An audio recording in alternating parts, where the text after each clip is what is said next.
Imagine uma imagem tão proibida que sobreviveu escondida por séculos, enterrada sob poeira, censura e medo. Não era pintura, não era escultura, e tampouco um retrato encomendado por nobres ou papas. Era um olhar. Um rosto que ousou desafiar o tempo. A primeira selfie da história. E o motivo sombrio pelo qual ela foi apagada. Essa é a história de uma mulher que não deveria existir nos arquivos. Uma freira que, no silêncio de um convento, construiu uma câmera rudimentar e gravou sua própria presença em luz e sal. Um ato que para nós parece banal. Apertar um botão e sorrir para a tela. Mas que para ela foi crime, blasfêmia e sentença. O que você vai ouvir agora não é apenas história.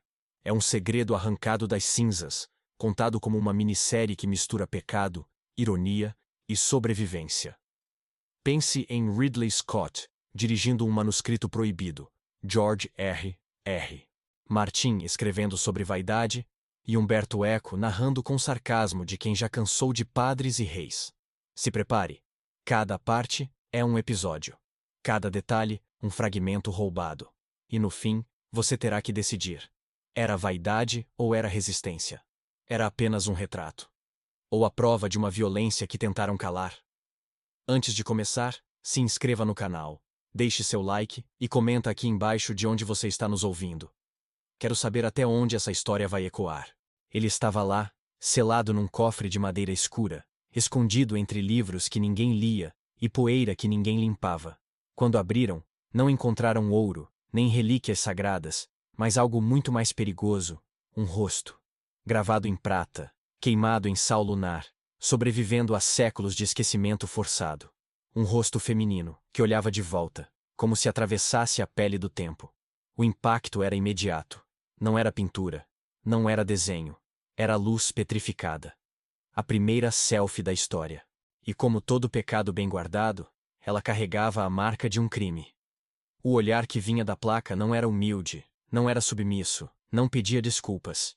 Era um olhar direto, de igual para igual. Quem a viu pela primeira vez depois do cofre abriu, não conseguiu descrever se sentiu medo ou desejo. O que se sabia é que aquela imagem jamais deveria ter existido. Era 1609, e uma mulher tinha feito o que nenhum homem ousou. Capturou sua própria presença. Como Narciso em versão química, ela ousou se ver. Mas, diferente da lenda, não caiu no lago. Ela fez o lago obedecer. O arquivista Elias Duarte descobriu essa imagem séculos depois, em 2025. Ele não era aventureiro, nem arqueólogo de cinema. Era um rato de biblioteca com olheiras profundas e cafeína barata. Mas ao tocar aquela placa, sentiu o choque de estar diante de algo maior do que qualquer tese acadêmica. Era como encontrar o esqueleto de um dragão escondido dentro de uma estante de dicionários. Um segredo tão pesado que parecia respirar. E ao contrário de muitos segredos, esse não estava morto. Para entender como essa imagem nasceu, precisamos voltar a um convento em Coimbra, onde o silêncio era regra e a luz era pecado. Ali, entre rezas obrigatórias e tarefas repetitivas, vivia Catarina de Moraes. Oficialmente, uma noviça. Extraoficialmente, uma cientista clandestina. Enquanto as irmãs bordavam e rezavam, ela montava tendas de pano, testava ângulos e misturava sais. Era como se estivesse inventando o Instagram em plena Inquisição. Só que em vez de curtidas, o que ela colecionava era medo. Catarina descobriu a câmara escura por acaso, observando como a luz atravessava um buraco no pano e projetava a cidade invertida na parede. O mundo virava espetáculo privado, como um cinema que só passava um filme, a vida real. Mas não bastava assistir. Ela queria capturar. Queria prender aquela luz em algum lugar, como quem segura água nas mãos. Os jesuítas chamariam de tentação. Ela chamava de ciência. E entre um salmo e outro, começou a preparar seu laboratório secreto. O cheiro de vinagre e metal queimado misturava-se ao incenso das missas. Nos frascos escondidos, nitrato de prata. Nas mãos, queimaduras discretas. Era alquimia disfarçada de oração. Cada tentativa falha criava fantasmas borrados, silhuetas tremidas, espectros que se dissolviam na água. Mas Catarina não desistia. Se São Lucas pintava santos, eu vou pintar a mim mesma com a própria luz, murmurava, com um humor que faria qualquer confessor suar frio. A grande noite chegou numa madrugada de outono. Ela armou um espelho velho, acendeu 2 velas e posicionou a placa sensibilizada. Não escolheu uma paisagem. Não escolheu uma santa. Nem mesmo uma cruz. Escolheu a si. Ficou imóvel, os olhos fixos na própria sombra, enquanto o tempo passava lento como penitência. Minutos de silêncio absoluto, até que o mundo pareceu se curvar sobre aquela ousadia. Quando mergulhou a placa na solução, viu o impossível acontecer. Seu rosto emergiu, como um cadáver voltando da água. E lá estava. A primeira selfie da história. Não uma pintura feita para agradar patronos, nem um retrato autorizado pela igreja. Era um ato íntimo, proibido e revolucionário. Pela primeira vez, alguém tinha arrancado a própria imagem das mãos da eternidade sem pedir licença. Não era vaidade. Era prova de existência. Catarina rabiscou atrás da placa uma única palavra: existo. Simples, brutal e definitiva. Algo que nenhum inquisidor poderia aceitar.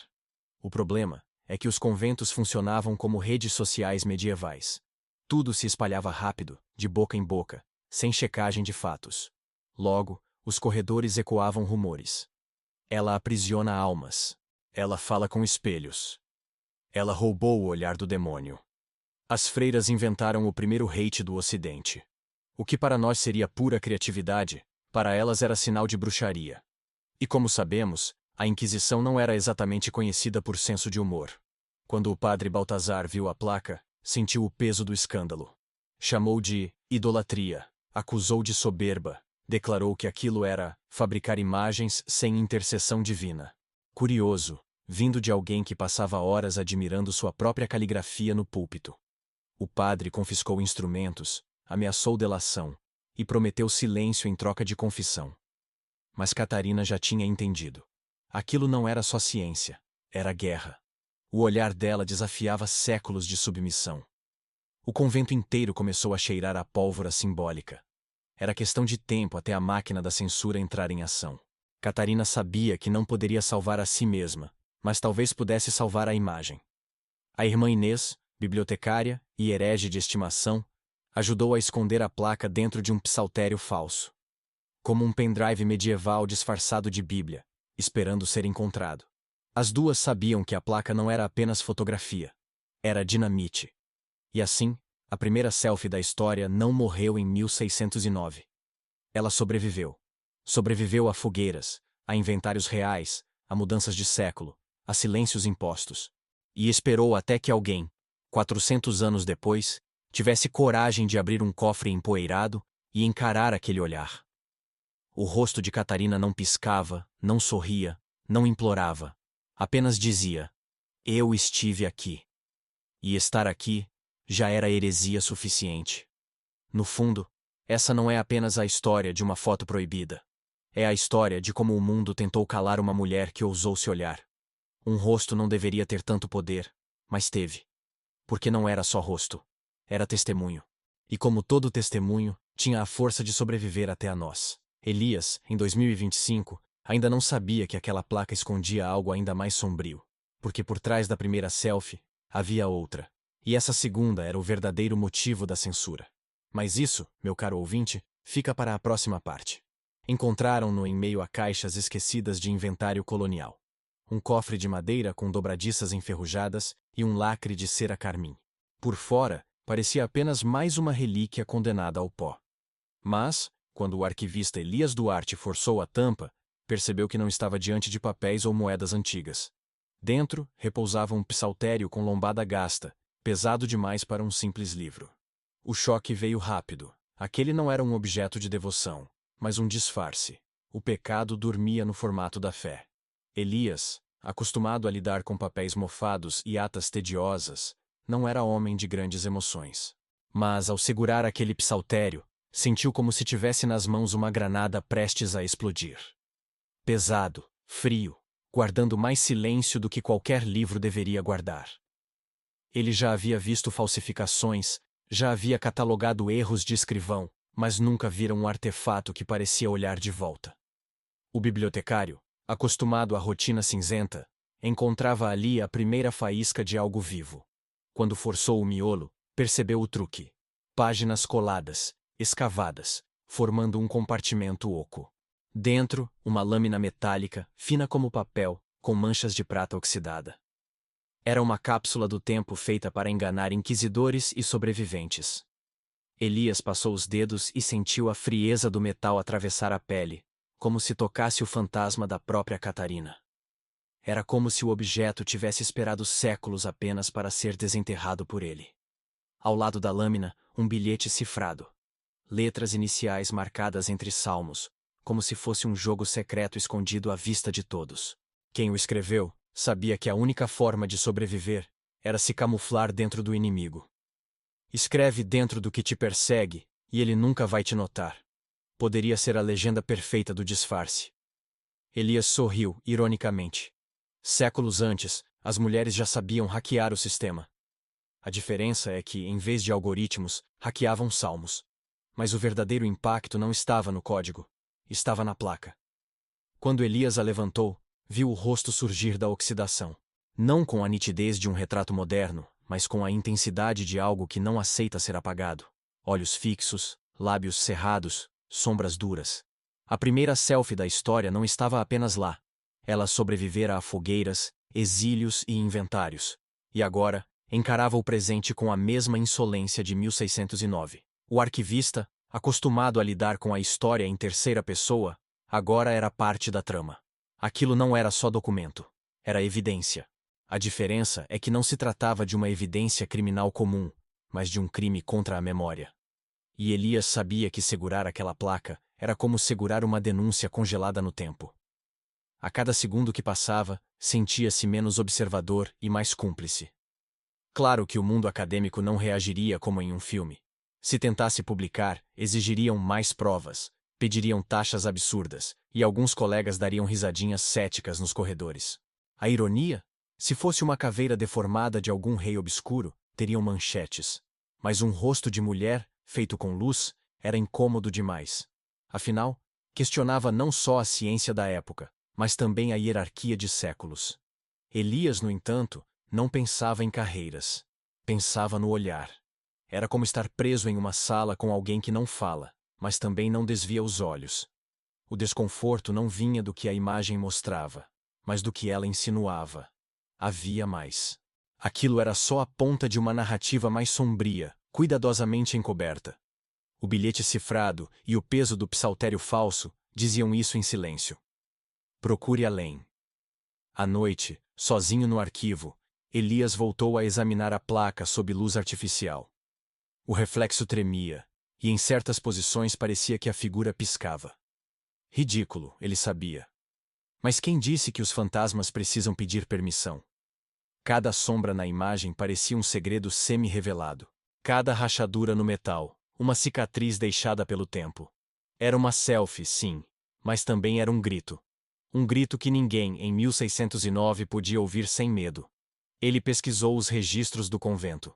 Encontrou menções a experimentos de ótica, conduzidos por uma noviça, e notas apressadas de um padre chamando aquilo de ilusão perigosa. Encontrou também, curiosamente, o relato de um incêndio que teria destruído objetos suspeitos. Mas a placa estava ali, intacta. E se sobreviveu, foi porque alguém quis que sobrevivesse. A irmã Inês, a cúmplice silenciosa, parecia sorrir através dos arquivos queimados. Quanto mais lia, mais Elias percebia que não se tratava de um simples ato de vaidade. Catarina não queria apenas se ver. Queria deixar um rastro. E o fato de alguém ter escondido a imagem dentro de um psaltério mostrava que ela não estava sozinha. Era resistência organizada, embora silenciosa.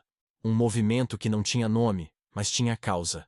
Não deixar que o silêncio fosse absoluto. E assim, a descoberta não era só arqueológica. Era política. Não era sobre fotografia. Era sobre voz. Catarina transformou uma técnica em arma. E a placa era a prova material disso. Elias sabia que, ao trazer aquilo à tona, não mexeria apenas com historiadores. Mexeria com instituições inteiras, com narrativas cristalizadas. A selfie de 1609 não era apenas imagem. Era dinamite ainda ativa. O psaltério falso, em sua ironia, parecia rir dele. O objeto mais religioso do convento abrigava o pecado mais inconfessável. Era como esconder pornografia num missal, só que aqui se tratava de algo muito mais perigoso. Autonomia. A autonomia de olhar para si sem permissão, de gravar a própria existência sem intermediários. Para a igreja da época, isso era mais ameaçador do que qualquer bruxaria inventada. Enquanto guardava a placa, Elias percebeu. Não era apenas ele quem a havia encontrado. Era ela quem o havia escolhido. O objeto parecia puxá-lo para dentro da história, exigir continuidade, implorar vingança. E cada detalhe do bilhete codificado deixava claro que havia uma segunda camada, algo ainda mais terrível escondido. A selfie era apenas a superfície. Naquela noite, ao fechar o cofre, Elias não conseguiu dormir. Porque sentia que, ao abrir aquelas páginas coladas, havia aberto também um abismo. E esse abismo não terminava em arquivos. Ele levava direto de volta a 1609, para a cela onde Catarina escreveu com as próprias unhas o manual de sobrevivência que ninguém queria ler. E assim, do cofre empoeirado à cela medieval, a narrativa não parava de se entrelaçar. O que parecia apenas uma descoberta histórica estava se revelando como uma conspiração de séculos. E o próximo passo seria inevitável. Voltar à origem, à jovem noviça que ousou olhar para si mesma. Porque antes da selfie, havia a escolha. Foi no claustro silencioso de Coimbra que os rumores nasceram. Ela traz a cidade para dentro do quarto. Uma acusação que soava como metáfora, mas que escondia algo literal. Catarina de Moraes, a noviça que jamais se conformou, erguia panos, abria buracos e deixava o mundo invadir paredes. Quem entrava, via casas, ruas e janelas projetadas de cabeça para baixo. Era como se o convento tivesse engolido a cidade. Para os olhos devotos, um truque demoníaco. Para Catarina, apenas ciência. Ela descobrira a câmara escura não como invenção, mas como acidente.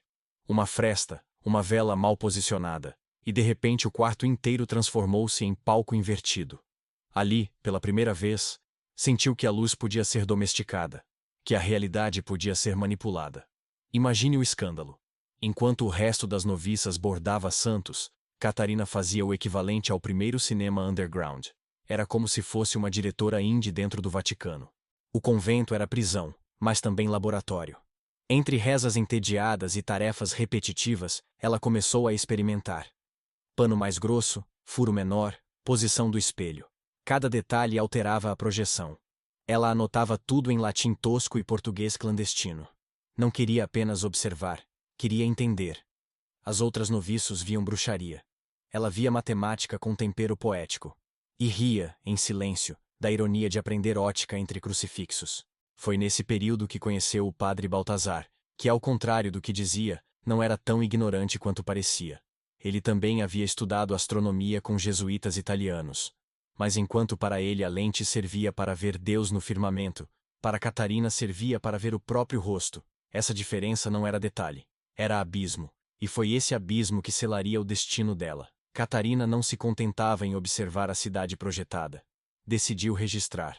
Começou com tentativas falhas, manchas, borrões, silhuetas grotescas.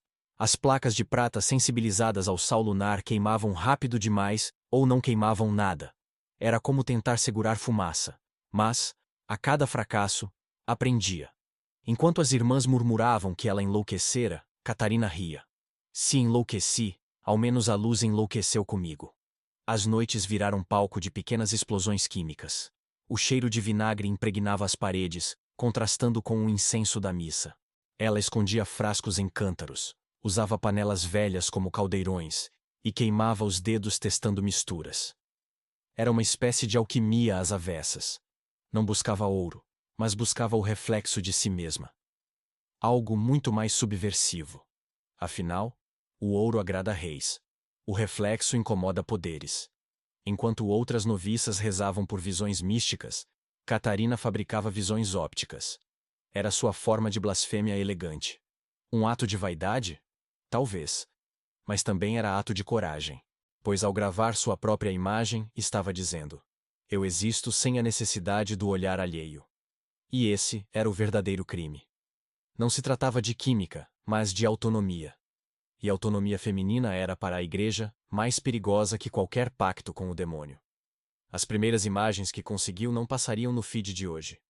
Borrões informes, quase espectros. Mas ali estava o embrião do impossível. Uma prova de que a luz podia ser aprisionada. Ela rascunhava fórmulas, ajustava tempos, contava batidas de coração como se fossem segundos. Era ciência feita com a urgência de quem sabe que será pega. Uma corrida contra o tempo e contra o fogo das fogueiras. O convento, como toda a comunidade fechada, era uma fábrica de boatos. Ela captura almas. Ela fala com sombras. Ela aprisiona demônios na parede. O curioso é que, em certo nível, não estavam erradas. Quem se vê projetado pela primeira vez sente algo sobrenatural. É como se sua alma tivesse escapado e voltado. Catarina sabia disso e sorria. O que chamavam de magia era apenas ótica. Mas tentar explicar era como tentar ensinar física quântica a uma galinha. Baltazar, cada vez mais desconfiado, começou a vigiar. Mas Catarina também observava. Sabia que cada passo falso seria usado contra ela. Então, disfarçava experiências como tarefas devocionais. Ao lavar tecidos, testava transparências. Ao acender velas, media intensidades. O convento inteiro virou laboratório clandestino. Um espetáculo silencioso, cujo público era apenas ela mesma. E, paradoxalmente, esse público único bastava. Numa noite específica, ao projetar a cidade, Catarina teve uma ideia. E se eu inverter a lente? Se eu não mostrar o mundo, mas a mim? Foi o instante em que percebeu que poderia criar algo inédito. Não apenas registrar o exterior, mas capturar o interior. O risco era óbvio: transformar-se em protagonista. Algo inaceitável para quem deveria ser apenas figurante no grande teatro da fé. O desejo cresceu como febre. Já não bastava projetar ruas ou paredes. Queria o rosto. Queria a prova. Não era vaidade pura, mas curiosidade insaciável. Como os cientistas modernos que se fotografam sorrindo ao lado de experimentos, Catarina queria ver-se dentro do milagre químico que construía. Era a fome do conhecimento misturada à fome da existência. Uma mistura que a igreja nunca soube digerir. Cada tentativa falha a empurrava mais fundo no abismo da obsessão. Mas a obsessão também era combustível. Enquanto outras rezavam por salvação, ela rezava por nitidez. E naquelas noites solitárias, percebeu. Não precisava de anjos para legitimar sua existência. Precisava apenas da luz certa. Uma heresia que cabia em uma frase, mas que queimava como brasas. O convento inteiro já desconfiava. Os sussurros cresciam, as sombras denunciavam. Mas Catarina não parava. O olhar obstinado transformava cada fracasso em ensaio. Até que, finalmente, a grande noite se aproximava. A noite em que a primeira selfie seria gravada no mundo. Não por vaidade, mas por necessidade. Uma necessidade tão brutal quanto respirar. E assim, enquanto a cidade dormia, o convento preparava o palco para uma revelação. Catarina, com dedos manchados e olhos febris, posicionava o espelho e a placa. O destino aguardava em silêncio. E como veremos, esse silêncio logo se quebraria. As mãos de Catarina já não eram de noviça. Eram de alquimista clandestina, marcadas por manchas escuras que nem sabão arrancava. Diziam que era pecado carregar sinais do demônio. Mas ela sabia. Era apenas prata queimando a pele, um preço que aceitava pagar. No silêncio do claustro, frascos de vidro tremiam como nervos. Panelas velhas viravam cadinhos improvisados. Cada tentativa era risco de explosão. E, no entanto, a cada falha, surgia algo novo. Uma sombra, um contorno, um quase olhar. O cheiro químico impregnava tudo. Quem entrasse no quarto poderia jurar sentir enxofre. Como se o inferno tivesse se instalado entre crucifixos. Mas Catarina já não distinguia fé de ciência. Para ela, ambos exigiam sacrifício. Enquanto algumas se ajoelhavam até os joelhos sangrarem, ela mergulhava os dedos em líquidos corrosivos. Se aquilo era devoção, não importava o altar. Importava apenas o reflexo. As primeiras placas pareciam obras de fantasmas. Rostos distorcidos, figuras borradas, manchas escuras que lembravam caveiras. Mas para Catarina, eram promessas. Cada fracasso trazia mais perguntas. E se for o tempo de exposição? E se a vela for demais? E se eu afastar o espelho? A paciência era sua penitência. Ao contrário das rezas mecânicas, ali havia sentido. Um Deus novo feito de luz. A ironia era brutal. Enquanto pregavam que a mulher deveria ser invisível, ela insistia em tornar-se visível de maneira impossível de apagar. Imagine o escândalo. Numa época em que até falar alto era perigoso, Catarina tentava deixar registrado o próprio rosto para sempre. Era como usar o Twitter em plena fogueira inquisitorial. Só que, em vez de likes, ela colecionava suspeitas. Uma noite, a placa quase pegou fogo. O sal lunar reagiu errado, criando fumaça espessa que se espalhou pelo dormitório. As freiras acordaram tossindo, convencidas de que o diabo soprava pelas frestas. Catarina, desesperada, abafou o experimento com o próprio hábito. Salvou a placa, mas ficou com a roupa chamuscada. As irmãs comentaram que era castigo divino. Ela apenas sorriu. Se for castigo, ao menos queimou bonito. O rosto nunca vinha nítido. Sempre borrões, sombras que se dissolviam na lavagem. Mas havia algo de sedutor nessa falha. Pareciam almas tentando escapar. O convento começou a comentar que Catarina aprisionava demônios em metal. Ela, em silêncio, anotava. Menos tempo, menos luz, mais calma. O que para elas era bruxaria, para ela era apenas ajuste de algoritmo primitivo. Teste, erro, repetição. A cada tentativa, os dedos ficavam mais manchados.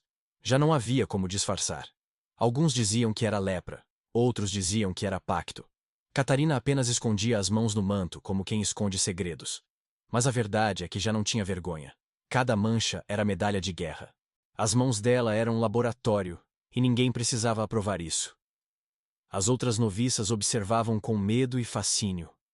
Havia algo magnético em vê-la mexer nos frascos, medir batidas de coração como tempo de exposição, improvisar suportes com crucifixos quebrados. Parecia uma missa paralela, só que o altar era a própria sombra.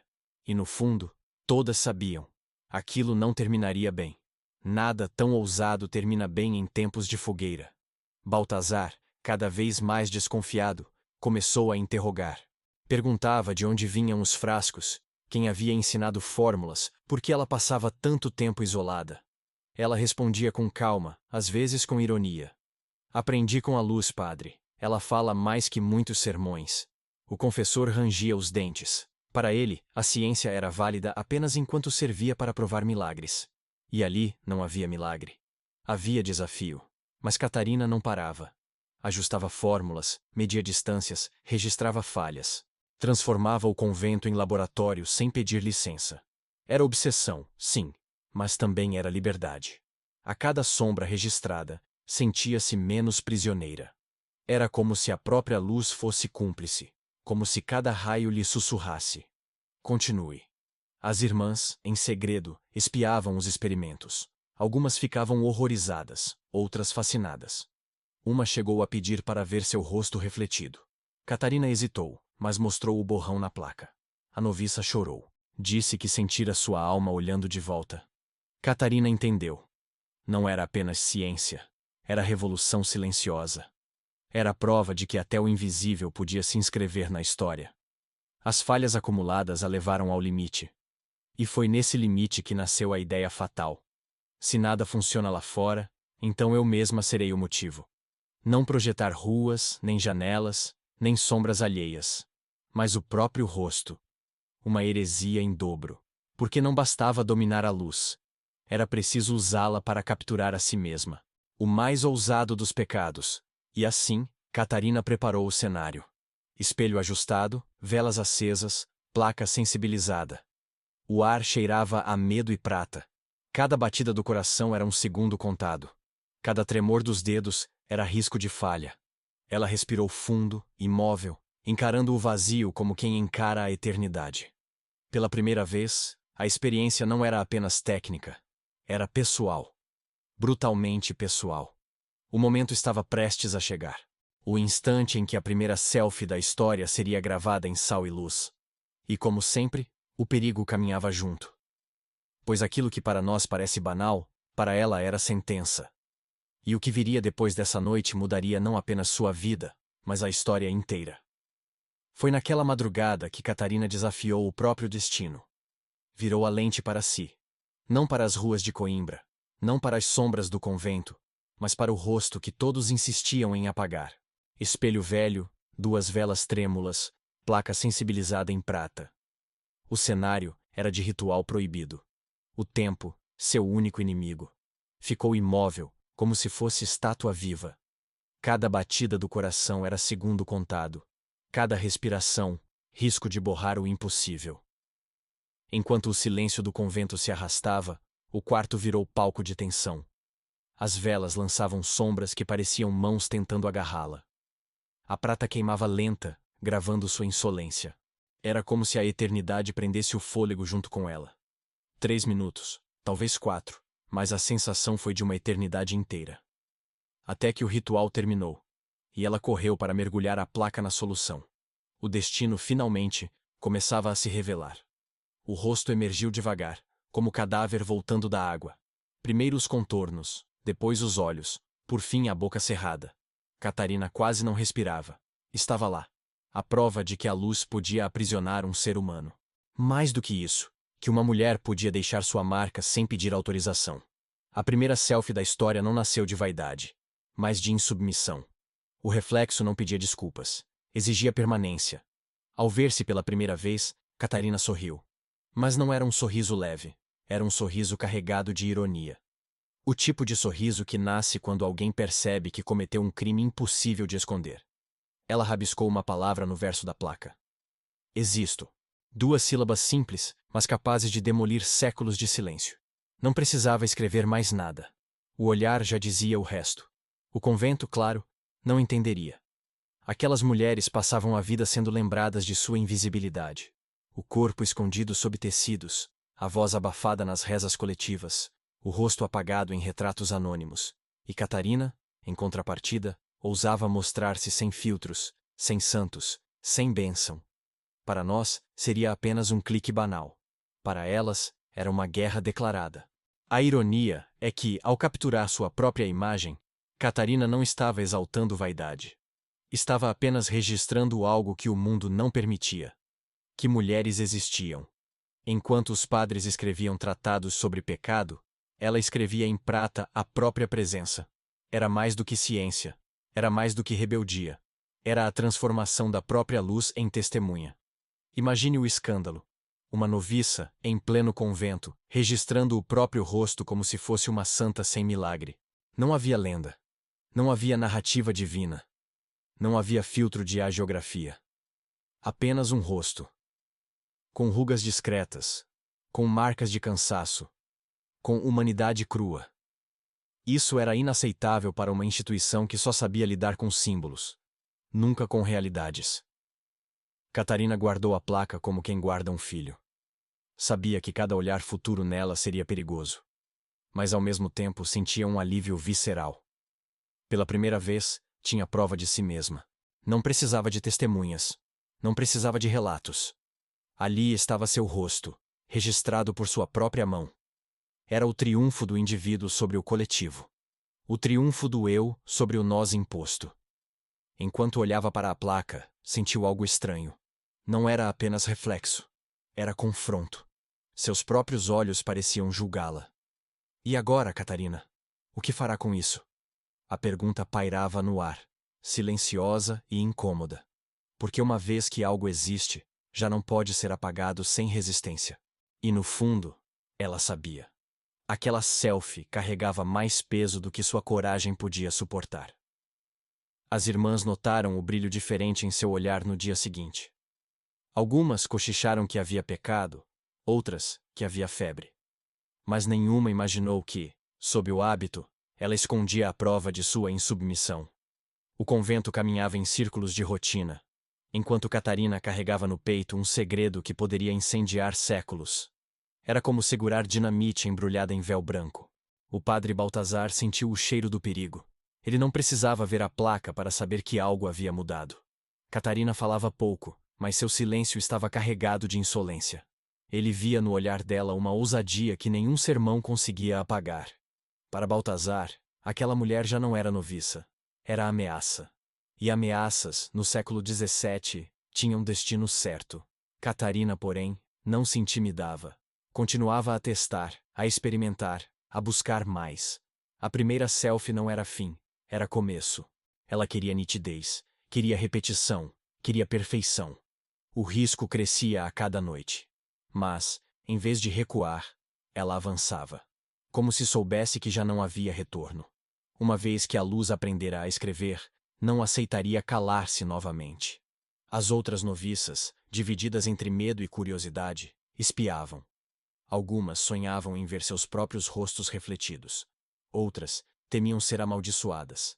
Catarina entendia ambas, porque olhar-se sem intermediação é ato brutal. É ver-se como se é, sem véus, sem milagres, sem desculpas. E nem todas estavam prontas para esse confronto. Mas ela estava. O rosto emergido em prata tornou-se sua maior arma e seu maior fardo. Guardá-lo era condenar-se ao medo eterno, mas mostrá-lo seria a morte certa. Entre silêncio e revelação, ela escolheu a sobrevivência. Escondeu a placa atrás de um crucifixo oco, como quem guarda a heresia no coração da fé. Sabia que um dia alguém a encontraria. E esse alguém seria testemunha não só de sua imagem, mas de sua coragem. E assim, a primeira selfie da história não foi apenas registrada. Foi ocultada, protegida, preservada como um segredo de pólvora. Um segredo que atravessaria séculos até explodir no presente. Mas o que Catarina não sabia é que sua ousadia ainda seria descoberta, e que a segunda placa escondia algo ainda mais sombrio. Foi no refeitório que a palavra maldita foi soprada pela primeira vez. Supérbia. Orgulho. Não o orgulho que sentimos ao passar em concurso público, mas o orgulho que, segundo teólogos, abre a porta do inferno. Catarina, sem saber, havia cometido o mais imperdoável dos pecados. Ousou ser vista. Narciso, lido em latim, foi citado no sermão seguinte. O espelho engole. Era aviso disfarçado de doutrina. E, no entanto, o que ela tinha criado não era vaidade, era testemunho. Mas ninguém no convento queria saber de nuances. O que viam era uma noviça transformando luz em retrato sem autorização divina. Não era milagre validado, não era pintura sagrada, não tinha santo para mediar. Era uma mulher, sozinha, olhando para si. O escândalo não estava na técnica, mas no gesto. E para a igreja, esse gesto era crime. Crime de querer existir sem bênção. A selfie de Catarina não cabia nos livros de moral, porque era impossível de controlar. Pinturas podiam ser queimadas, esculturas quebradas, mas a luz gravada em prata era coisa nova, quase indestrutível. Pior, podia ser repetida. O que aconteceria se outras mulheres descobrissem que podiam registrar-se sem pedir licença? Seria o equivalente a liberar senha de Wi-Fi em plena Idade Média. O caos da autonomia. Baltazar farejou o perigo e agiu. Chamou Catarina para a confissão. Insistiu em perguntas disfarçadas. Quis saber por que ela passava tanto tempo isolada, por que suas mãos estavam manchadas, por que seus olhos brilhavam como se guardassem segredo. Ela respondeu com sarcasmo doce. Rezo com a luz, padre. Cada mancha é oração. A resposta o deixou pálido. A insolência, para ele, era mais grave do que qualquer heresia. Enquanto isso, as freiras dividiam-se em facções invisíveis. Algumas murmuravam que Catarina estava possuída. Outras a admiravam em silêncio. A placa virou lenda interna. Umas diziam que aprisionava almas, outras que devolvia o olhar de quem ousava encará-la. No fundo, todas sentiam medo. Porque se aquela imagem fosse verdadeira, desmontava o mito mais conveniente, de que mulheres só existiam pela boca dos homens. No púlpito, Baltazar discursava contra o orgulho. Falava de Eva, de Pandora, de todas as mulheres que ousaram demais. E cada palavra parecia ser faca dirigida a Catarina. Mas, curiosamente, quanto mais ele condenava, mais ela se tornava lenda. É assim até hoje. Nada multiplica um mito mais rápido do que a tentativa de apagá-lo. Quanto mais gritavam pecado, mais aquela selfie se tornava irresistível. Política entrou em cena quando o bispo recebeu rumores. Não importava se a placa era magia ou ciência. Importava que estava fora do controle da igreja. E tudo o que escapa ao controle vira ameaça. O orgulho de Catarina não era apenas pessoal. Era coletivo. Era símbolo. E símbolos, quando fogem da coleira, transformam-se em dinamite. Elias, séculos depois, Percebeu essa dinâmica ao reler os relatórios. Cada palavra parecia moldada não para descrever, mas para condenar. Não interessava entender a técnica. Interessa era sufocar o gesto. O mesmo jogo que ainda hoje acontece, só que agora com hashtags. A selfie proibida era, na prática, o primeiro cancelamento documentado. Mas Catarina não recuava. Continuava experimentando, aperfeiçoando, repetindo. Como se tivesse pressa de gravar sua existência em todas as formas possíveis. E cada nova tentativa era também um desafio maior. Até que, inevitavelmente, não seria mais possível esconder. O orgulho dela já não cabia em crucifixos ocos. O convento fervia em rumores. As irmãs mais velhas falavam em purificação. As mais novas, em inspiração. O clima lembrava redes sociais antes de uma queda de servidor. Barulho, medo, expectativa. Todas sabiam que algo grande estava prestes a acontecer. Só não sabiam quando. Mas a verdade é que o destino já estava escrito. Não se permite tanto brilho sem tentar apagar. Baltazar organizou reunião privada com superiores.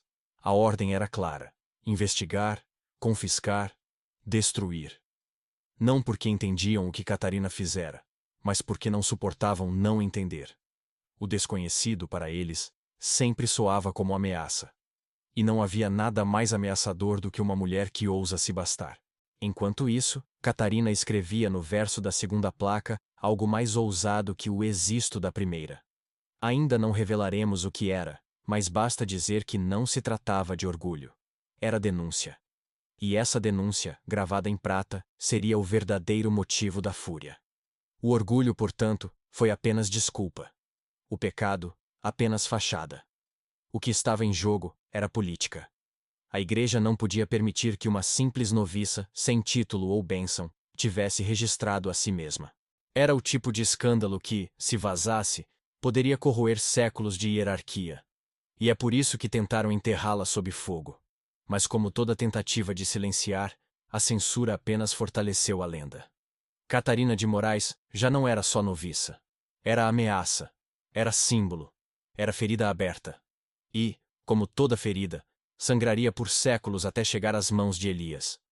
Baltazar segurou a placa como quem segura serpente. Seus dedos tremiam, mas não largavam. O rosto emergia da prata com insolência, encarando-o como igual. Para um padre acostumado a olhar de cima do púlpito, aquilo era intolerável. Ser encarado de volta sem reverência, sem medo. Ele tentou invocar palavras: idolatria, feitiçaria, soberba. Mas nenhuma parecia dar conta do que sentia. A verdade era mais simples e mais perigosa. Era inveja. Porque, no fundo, Baltazar desejava aquele poder. Desejava capturar imagens, gravar-se também. Talvez até ser lembrado com nitidez. Mas não podia admitir. Então transformou o desejo em condenação. Disse que Catarina fabricava imagens sem intercessão divina, que roubava o lugar de Deus. Era o velho truque da teologia. Chamar de pecado aquilo que não se pode controlar. A placa, para ele, não era ciência. Era ameaça pessoal. O interrogatório foi imediato. Baltazar exigiu explicações. De onde viera o conhecimento? Quem a ensinara? Catarina respondeu com calma. Foi a luz. Ela fala. Ele corou de raiva. Não suportava a ironia, ainda menos vinda de uma noviça. Tentou arrancar confissão de pacto demoníaco, mas ela apenas riu. O riso ecoou pelo claustro, mais perigoso que qualquer fórmula. Porque não havia nada mais subversivo do que rir da autoridade. Elias, séculos depois, leu as atas e percebeu a contradição. Baltazar descrevia o objeto como espelho de alma, mas insistia em tratá-lo como simples metal. Se fosse só metal, por que tanto pavor? A resposta estava nas entrelinhas. O confessor temia não a heresia, mas a evidência. Porque um rosto gravado em prata não podia ser desmentido por sermão. Era testemunho concreto. Catarina, prevendo o pior, decidiu duplicar. Gravou outra placa, não tão nítida, mas suficiente. Escondeu-a atrás de um crucifixo oco, como backup sagrado. Foi ato de desespero e astúcia. Sabia que Baltazar destruiria a primeira chance que tivesse. Mas a segunda, escondida no coração da fé, talvez sobrevivesse. O que ela não sabia é que justamente essa segunda guardaria a revelação mais incômoda. O convento inteiro entrou em suspense. As freiras cochichavam nos corredores, inventando lendas em tempo real. Diziam que quem olhasse a placa perdia a voz, que o metal sugava pecados, que as sombras se moviam sozinhas. A imaginação medieval fazia o que sempre fez: transformava a ciência em assombro. Catarina apenas observava e ria da ironia de ver fake news nascerem antes mesmo da imprensa existir. Baltazar tentou confiscar todos os materiais: frascos, panos, espelhos. Ordenou queimar tudo. Catarina fingiu obediência, mas já havia escondido o essencial. A guerra entre eles era desigual. Mas ela tinha uma vantagem: inteligência silenciosa. Enquanto ele gritava, ela planejava. Enquanto ele condenava, ela preservava. Era um jogo de xadrez em que a peça mais fraca tinha se tornado rainha. As atas do convento registram o episódio como momento de purificação. Na prática, foi histeria coletiva. Reuniram-se para assistir Baltazar exibir a prova. Ele ergueu a placa diante das irmãs como quem mostra a serpente. Mas em vez de horror, houve silêncio. Porque cada uma viu algo diferente. Algumas enxergaram pecado, outras enxergaram coragem. E pela primeira vez, o poder do confessor vacilou diante de um simples reflexo. Elias notou isso ao comparar versões. Alguns relatos falavam em prantos, outros em admiração silenciosa.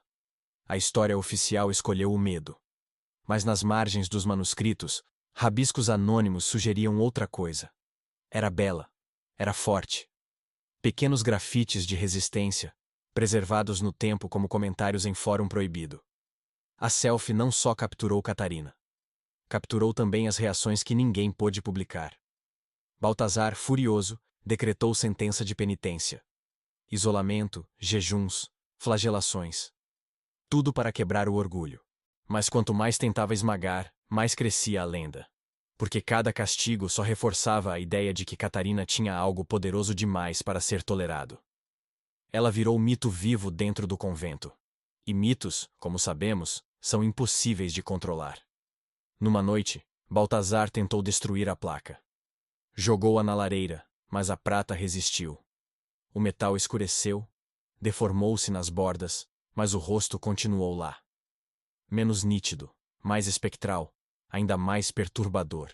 Era como se a própria selfie zombasse dele. O padre, apavorado, concluiu que aquilo só podia ser obra demoníaca. Catarina, do outro lado da cela, apenas sorriu. O relato desse episódio tornou-se lendário. Alguns dizem que Baltazar enlouqueceu, vendo o rosto dela até em sonhos. Outros afirmam que ele tentou exorcizar a placa com água benta, sem sucesso. O que importa é que, quanto mais tentava destruir, mais resistente ela se tornava. A prova não queria desaparecer. E isso era insuportável para quem vivia de apagar vozes. Elias segurava a mesma placa 4 séculos depois. Via nela as marcas da tentativa de destruição. Bordas queimadas, manchas, mas o rosto, ainda ali. Um testemunho carbonizado, sobrevivente. Era impossível não sentir calafrios. Não era apenas arqueologia. Era vingança. Era a prova de que o passado não esquece. Baltazar acreditava ter vencido. Catarina, isolada e humilhada, parecia derrotada. Mas a verdade estava escondida no crucifixo. Lá dentro repousava a segunda placa. E nela não havia apenas um rosto. Havia cicatrizes. Denúncia gravada em luz. E essa denúncia era ainda mais perigosa que o orgulho. Começou como sussurro no dormitório, mas logo corria pelos corredores como vento. Ela aprisiona almas. A placa devolve o olhar. Quem se vê nela nunca mais volta ao mesmo. Eram frases ditas em tom baixo, sempre à noite, sempre com medo. E como todo boato medieval, ganhava força por ser proibido.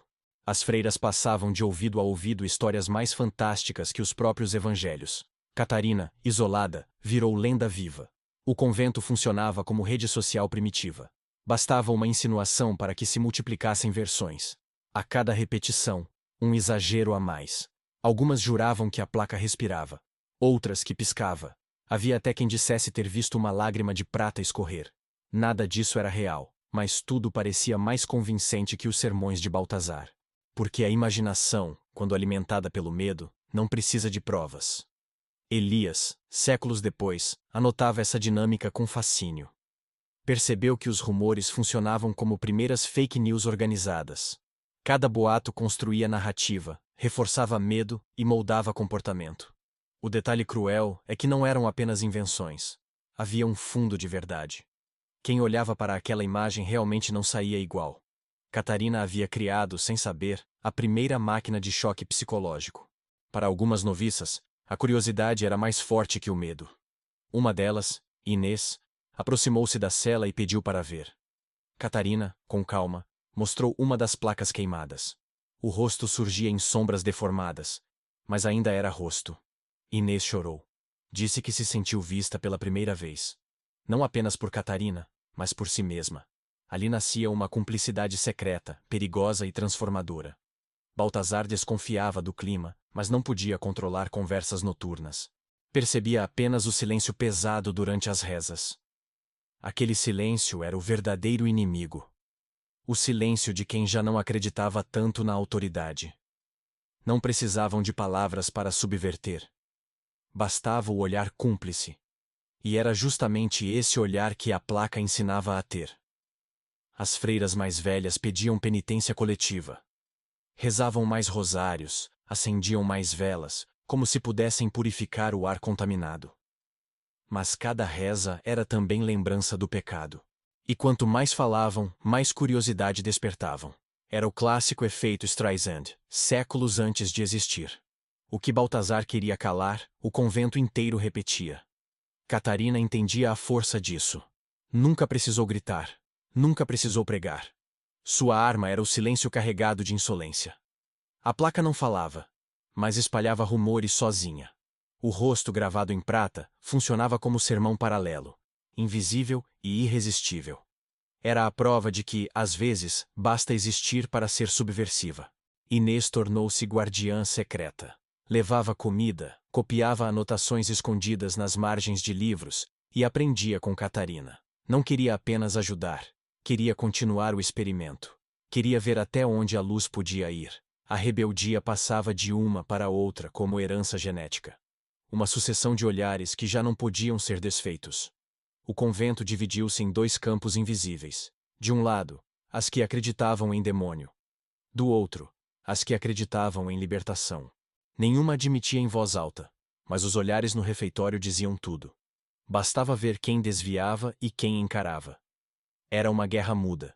E no centro dela, uma noviça com as mãos manchadas de prata. Elias, em 2025, reconheceu a mesma lógica em nossa era digital. A placa de Catarina funcionava como o primeiro meme visual. Repetia-se sem palavras, circulava por olhares, gerava debates acalorados. A diferença é que não havia como bloquear. Não havia moderação. A Inquisição era o único moderador. E, como sempre, exagerava no ban. Mas já era tarde. O estrago estava feito. O medo crescia. Algumas freiras relatavam pesadelos, outras sentiam febre. Baltazar interpretava como prova da presença demoníaca. Mas, na verdade, era efeito psicológico da obsessão coletiva. Todos estavam impregnados por aquele olhar. Era impossível viver num claustro pequeno, sem sentir que o rosto gravado em prata respirava junto com elas. Catarina, por sua vez, já não buscava convencer. Sabia que não podia apagar os boatos. Então deixava que corressem. A lenda funcionava como escudo. Quanto mais absurda, mais difícil de destruir. Ela se tornava ao mesmo tempo bruxa e santa, ameaça e mártir. Uma entidade que o convento não sabia como classificar. E nada é mais perigoso para instituições do que aquilo que não cabe em etiquetas. Baltazar tentou controlar o caos com mais regras, mais jejuns, mais silêncio, mais rezas. Mas a verdade é que já não mandava. A autoridade dele estava corroída pela curiosidade. Porque nada é mais forte que a pergunta proibida. E se for verdade? Essa pergunta andava descalça pelos corredores, invadindo cada quarto, cada pensamento. Elias percebeu. Não era apenas sobre ciência. Era sobre imaginação coletiva. Catarina havia acendido fogo que não podia mais apagar. A selfie não era só imagem. Era catalisador de rebeldia. Era semente de desconfiança. E para um sistema que vivia de obediência cega, isso era sentença de morte.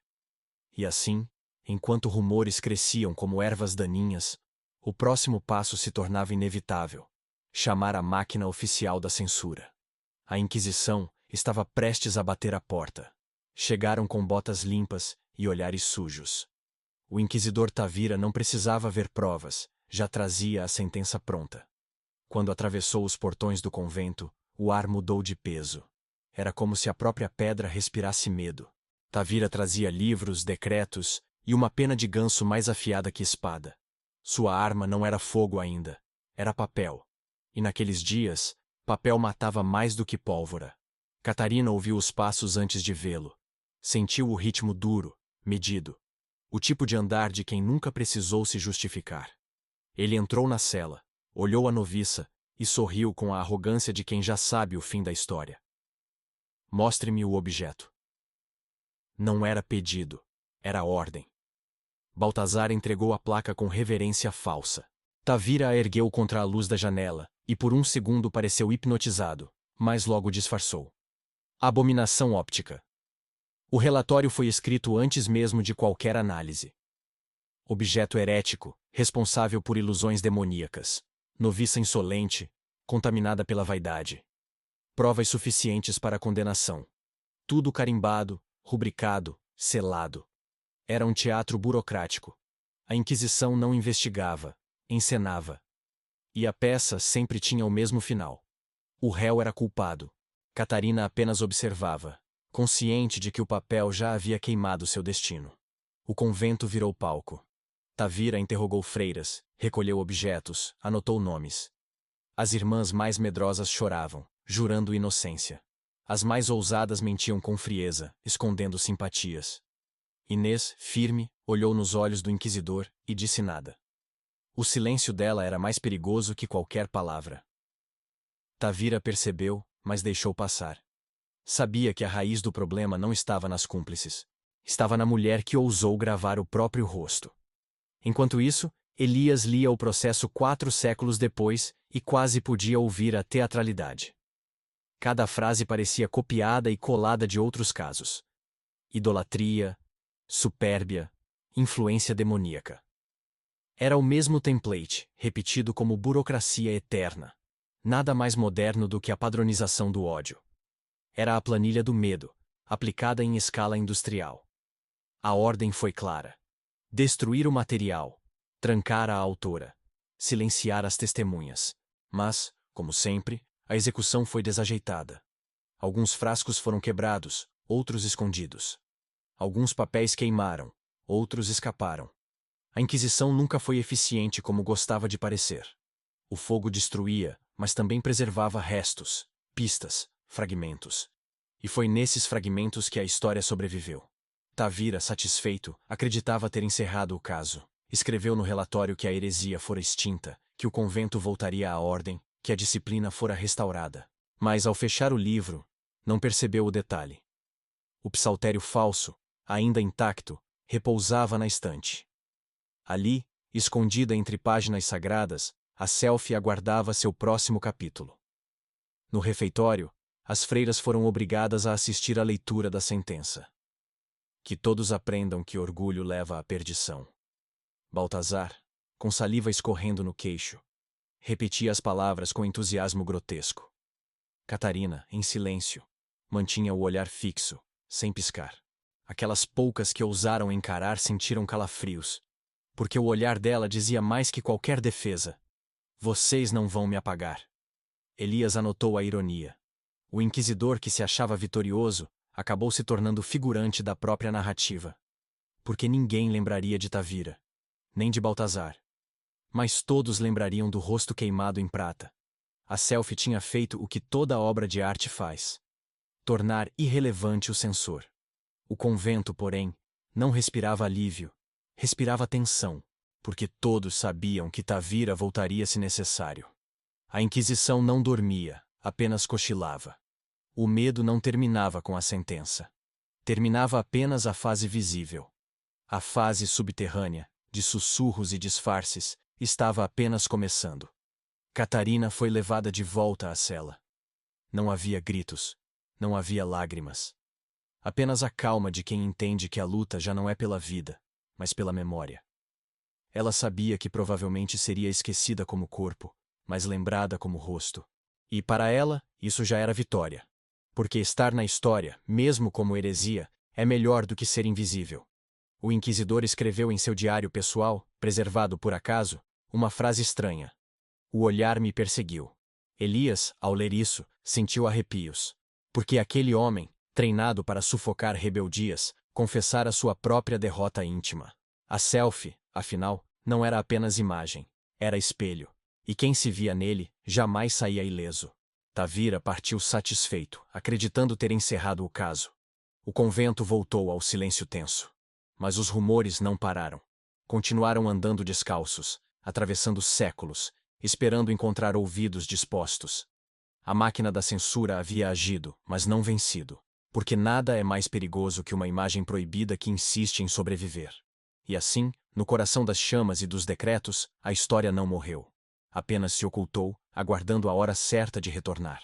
E essa hora viria, com fogo, com perdas, mas também com cumplicidade. Foi na praça que a selfie virou espetáculo. Tavira acreditava que destruir em público era a forma mais eficaz de matar a lenda. Errou. Porque o povo não via ciência, nem pecado. Via teatro. Catarina foi arrastada sob sol forte, cercada por olhares que misturavam medo e curiosidade. A placa, escurecida nas bordas, foi exibida como troféu. Eis a prova da soberba. A multidão murmurou, mas não em uníssono. Uns riram. Outros se calaram. E alguns apenas encararam. Baltazar tomou a palavra. Falou de Eva, da maçã, do espelho de Narciso. Escorreu saliva e moralismo em igual medida.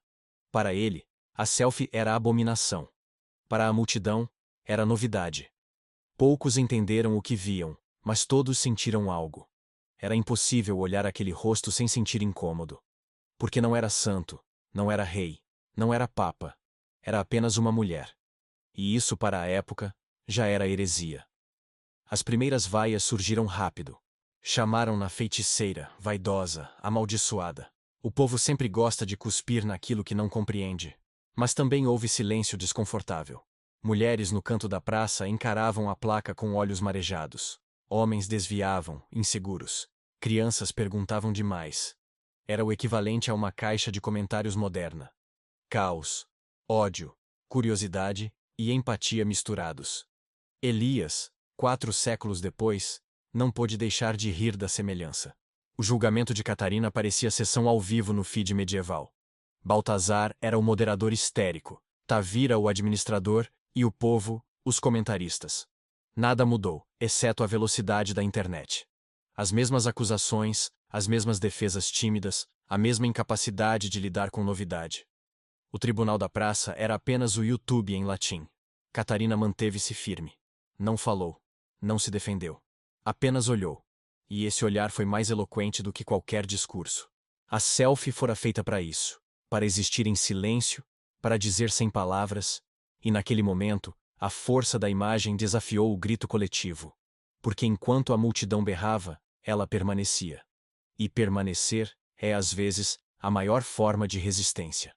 Baltazar, frustrado, tentou arrancar confissão. Gritou sobre pacto, sobre vaidade, sobre orgulho. Mas cada palavra apenas reforçava a suspeita de que ela tinha algo poderoso. Afinal, por que tanto esforço para apagar o que, segundo eles, era insignificante? O excesso de zelo traía o medo. A selfie não precisava provar nada. O desespero da censura já era prova suficiente. Naquele dia, não queimaram a placa em público. Guardaram-na para a análise posterior. Uma desculpa elegante para o fracasso. Porque Tavira, ao olhar de perto, hesitou. Sentiu o mesmo incômodo de Baltazar. O olhar da imagem parecia atravessar qualquer argumento. Não era santo, não era ídolo, mas era presença. E presença é o que o poder mais teme. A praça dispersou em murmúrios. Alguns acreditaram na condenação, outros guardaram no coração a dúvida. E essa dúvida era perigosa. Porque a fé vive de certezas, não de perguntas. Cada olhar silencioso que se recusou a condenar Catarina era como fagulha escondida. Pequenas fagulhas que, séculos depois, incendiaram a imaginação de Elias. Inês, disfarçada entre a multidão, sorriu ao ver a hesitação de Tavira. Sabia que a placa não seria destruída tão facilmente. Sabia também que a lenda só cresceria. Voltou ao convento com passo firme, já planejando o próximo movimento. Porque quando a censura vacila, a resistência avança. E a selfie, nesse ponto, já era causa maior do que Catarina. Elias escreveu em seu diário: "Foi nesse julgamento que percebi. Não importava mais a técnica, nem o processo químico. Importava o símbolo. Uma mulher ousou se registrar. E por isso virou espetáculo, acusada, condenada. Mas também por isso mesmo, virou mito." O julgamento não a apagou. Apenas a multiplicou. A ironia maior. O povo saiu da praça comentando mais sobre a imagem do que sobre a condenação. Diziam: era estranha. Era bela. Era assustadora. Como qualquer conteúdo viral, a selfie já não pertencia à autora, nem ao censor. Pertencia à boca do povo. E é nesse ponto que o poder sempre perde. Quando o controle escapa para os corredores e para as conversas. Catarina voltou à cela. Mas não como entrou. Agora, era conhecida. Não como santa, nem como demônio, mas como enigma. O julgamento público não resolveu nada. Apenas espalhou a dúvida. E dúvida, no coração do povo, é como vírus sem vacina. Vai se multiplicando, invisível, até que já é tarde demais. Baltazar tentou reforçar a narrativa. Pregou sermões mais duros, organizou rezas coletivas, ameaçou com o inferno. Mas, quanto mais falava, mais alimentava a curiosidade. Era o típico efeito de censura mal feita. Em vez de apagar, viraliza. Catarina, silenciosa, sabia que tinha vencido naquele detalhe. Mesmo isolada, já não estava sozinha. Elias concluiu. O julgamento foi fracasso travestido de vitória. Tavira saiu de cabeça erguida, mas com medo nos olhos. O povo dispersou, mas levou a imagem na memória. A selfie não foi queimada, foi plantada. E plantada, continuaria a germinar por séculos, até explodir em nossas mãos. E assim, do espetáculo da praça nasceu a lenda definitiva. Mas o que viria a seguir seria ainda mais brutal, porque os corredores da cela guardavam não só silêncio, mas também fórmulas, cicatrizes e segredos que ardiam mais que fogo. Quando a porta de ferro se fechou atrás dela, Catarina entendeu. Não era prisão, era lápide antecipada. A cela cheirava a mofo, pedra úmida e desesperança. Mas, ao contrário do que Tavira esperava, ela não rezou. Pegou um pedaço de carvão e começou a escrever. As paredes nuas viraram caderno. Cada traço, uma fórmula. Cada risco, uma lembrança. Se tentavam apagá-la, ela respondia multiplicando-se em pedra. Os guardas pensavam que ela rabiscava orações. Lê do engano. Catarina anotava proporções de sal, tempos de exposição, diferenças entre luz de vela e luz da manhã. Transformava a cela em laboratório sem frascos. Gravava ciência onde só queriam penitência. Era como se dissesse: vocês podem tirar meus instrumentos, mas não meu método. A cela virou sala de aula para ninguém, e ao mesmo tempo para todos nós. Ao lado das fórmulas, nomes de mulheres: Hildegardes, Trotula, Juana, Hipatia. Uma lista de ancestrais intelectuais, mártires da memória. Não eram santas canonizadas, mas companheiras invisíveis. Cada nome era vela acesa contra a escuridão. Catarina não escrevia só por si, escrevia por todas. Era como abrir fórum secreto, onde cada inscrição dizia: não estamos sós.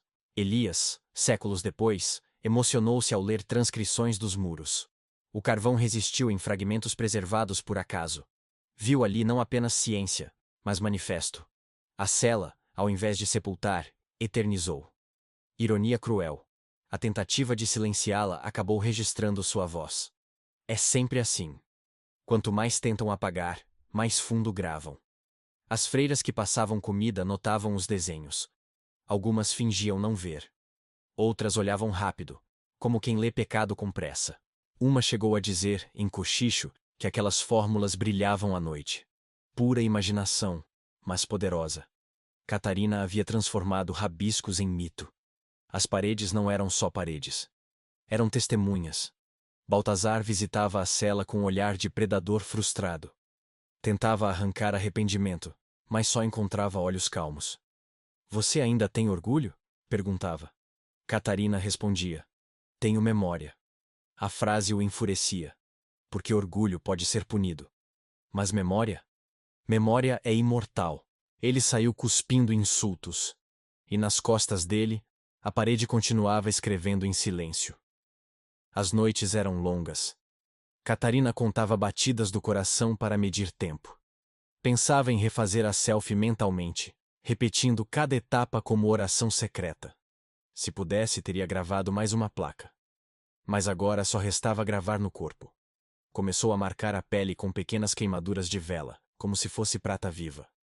O corpo virou laboratório de dor. Um ato desesperado de permanência. Inês, arriscando-se, conseguiu visitar em segredo. Levou um pedaço de papel roubado da biblioteca. Catarina sorriu e rabiscou instruções rápidas. Como preparar a solução, como ajustar a luz, onde esconder a próxima placa. Foi passagem de bastão em pleno abismo. Sabia que talvez não sobrevivesse. Mas a fórmula já não era só dela. Corria solta, multiplicada. Elias, ao cruzar esses fragmentos, percebeu o padrão. Não era apenas resistência pessoal. Era transmissão de conhecimento. Catarina entendia que não se luta contra a censura com silêncio. Luta-se espalhando sementes. E ela semeou nas paredes, em papéis roubados, em olhares cúmplices. Cada detalhe era bomba-relógio cultural, programada para explodir séculos depois. A cela, com o tempo, tornou-se viva. Quem entrava sentia peso diferente, como se ali respirasse mais gente do que uma só. Talvez fosse imaginação, talvez fosse verdade. Porque memória é entidade estranha. Enche espaços, mesmo sem corpos. E Catarina, sem querer, transformou pedra em arquivo eterno. As fórmulas rabiscadas eram simples, quase infantis. Mas tinham precisão. Mistura de fé e química. Escrevia em frases curtas. 3 batidas, sombra. Mais sal, mais dor na pele, menos falha no rosto. Estranho equilíbrio entre corpo e ciência. Cada anotação parecia carregar parte de si, como se sangue fosse tinta invisível. Baltazar, ao descobrir, ordenou lavar as paredes. Jogaram água, esfregaram pedra, recitaram salmos. Mas as marcas voltaram, como cicatrizes. Algumas, invisíveis a olho nu, reapareciam à luz da manhã. Era delírio coletivo? Talvez. Mas o convento inteiro começou a acreditar que aquelas fórmulas nunca mais seriam apagadas. Catarina havia vencido até na derrota. Elias comparou isso a grafite urbano moderno. Quem pinta muros sabe. Amanhã podem cobrir, mas sempre fica sombra, sempre volta. Catarina inventou, sem saber, a primeira arte de resistência em paredes prisionais. Enquanto o corpo era controlado, a mensagem fugia. E essa fuga era o que mais irritava Tavira e Baltazar. No fim, a cela não a destruiu. Transformou-a em mito maior. O rosto na placa já era lenda. Agora, as paredes também eram. E juntas, construíam narrativa impossível de calar. Porque não era só selfie. Era testemunho coletivo, rabiscado em pedra. E assim, da cela úmida, nasceu uma segunda obra. Não a imagem gravada em prata, mas o manifesto gravado em carvão. 2 linguagens, uma mensagem. Eu existo. E essa mensagem continuaria viva, até mesmo quando o fogo viesse. O incêndio começou numa madrugada sem vento, o que já era suspeito. As chamas brotaram primeiro na ala dos manuscritos, exatamente onde os objetos confiscados estavam guardados. O relatório oficial chamou de Ato de Deus. Conveniente. Para quem teme a memória, Deus sempre aparece como bom incendiário. O fogo subiu rápido, iluminando crucifixos e derretendo pergaminhos. O convento virou espetáculo de labaredas. As freiras correram em pânico, algumas rezando, outras tentando salvar imagens de santos. Baltazar gritava ordens inúteis, como se sua voz fosse capaz de apagar chamas. Mas no meio do caos, havia uma figura que não recuava. Inês. Com um manto em chamas e olhos firmes, ela avançou para dentro da biblioteca. Não buscava santos, nem cálices. Buscava o psaltério falso. A fumaça sufocava. Mas Inês sabia onde procurar. Catarinas havia mostrado em segredo o esconderijo. Entre salmos colados e capa gasta, lá estava o cofre dentro do livro. Ela o puxou contra o peito como quem carrega filho.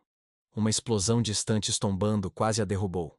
Tossindo sangue, caiu uma vez, levantou duas, caiu de novo. Ainda assim, não soltou o livro. As testemunhas depois juraram que ela sorria. Sorria enquanto o fogo lambia o hábito, sorria mesmo tropeçando, porque sabia que aquele ato não era derrota. Era vitória silenciosa. O fogo podia levar o corpo, mas não a memória. O psaltério falso, apertado em seus braços, sobreviveria. Inês tombou ao atravessar o claustro, mas caiu com o cofre intacto. Morreu como mártir da luz. Elias, séculos depois, encontrou o registro de seu nome riscado em relatórios. Noviça perdida no incêndio. Nada além disso. A história oficial nunca reconhece heroísmo em quem desafia a ordem. Mas para ele, Inês era tão importante quanto Catarina. Sem ela, a selfie teria virado cinza. Foi seu sacrifício que permitiu a imagem atravessar séculos. O convento, no dia seguinte, cheirava a morte e fumaça. Os corredores eram túmulos de papel. Tavira registrou em ata. A heresia foi consumida pelas chamas. Ironia cruel. Enquanto escrevia isso, o psaltério falso repousava escondido, intacto, esperando o futuro. A Inquisição se congratulava por destruir provas, mas a prova maior havia escapado. Baltazar, em pregação histérica, disse que o incêndio era punição divina. As freiras repetiam em coro, mas algumas olhavam para o vazio, lembrando de Inês. No coração delas, dúvida queimava mais que as chamas. Se Deus queimava pecados, por que levar também as inocentes? A resposta ninguém ousava dizer em voz alta. Porque não foi Deus quem acendeu o fogo. Catarina, na cela, soube do incêndio pelo cheiro. A fumaça invadiu as grades, misturada a gritos. Perguntou a si mesma: queimaram meu rosto? Mas, em silêncio, intuiu que não. Confiava em Inês. Confiava na teimosia da memória. O sorriso cansado em seus lábios confirmou. Ainda existo. Mesmo entre cinzas, ela acreditava que a luz não se apaga tão fácil. Elias, ao reconstruir a história, viu nos relatórios contradições demais. O incêndio começou sem vela acesa, numa ala trancada. O guarda responsável desapareceu no mesmo dia. Documentos importantes sumiram. Era óbvio. Não foi acidente. Foi limpeza. Limpeza típica de regimes que sabem que papel é tão perigoso quanto pólvora. As freiras sobreviventes passaram semanas dormindo no frio, cercadas de paredes queimadas. O convento parecia ossário. E, no entanto, os rumores não morreram. Cresceram. Agora diziam que o rosto de Catarina havia aparecido nas chamas, sorrindo. Outros juravam que viram Inês atravessar o fogo ilesa. O incêndio, em vez de calar, multiplicou lendas. Baltazar percebeu que a situação fugia ao controle. A cada tentativa de apagar, mais mito surgia. O fogo destruiu paredes, mas ergueu monumentos invisíveis. Catarina agora não era só selfie. Era fantasma, era espectro, era santa profana. E quanto mais tentavam enterrá-la, mais alto ela se erguia na memória coletiva. O convento nunca voltou a ser o mesmo. As paredes negras lembravam o que aconteceu. Cada mancha era testemunha. As noviças evitavam passar sozinhas pela biblioteca destruída. Diziam que, à noite, o cheiro de prata ainda queimava no ar. O lugar virou ruína viva, lembrança de uma história que não queria morrer. Elias, em 2025, segurava o mesmo psaltério salvo por Inês. Tocava sua lombada chamuscada, sentindo a textura de séculos. Dentro, a selfie ainda aguardava, intacta. E naquele instante, percebeu. A fotografia não era apenas imagem. Era relíquia. Relíquia pagã. Mas relíquia. Uma heresia que sobreviveu porque alguém teve coragem de morrer por ela. E assim, do fogo, nasceu a certeza. Catarina não estava sozinha. Sempre houvera cúmplices, sempre houvera guardiãs.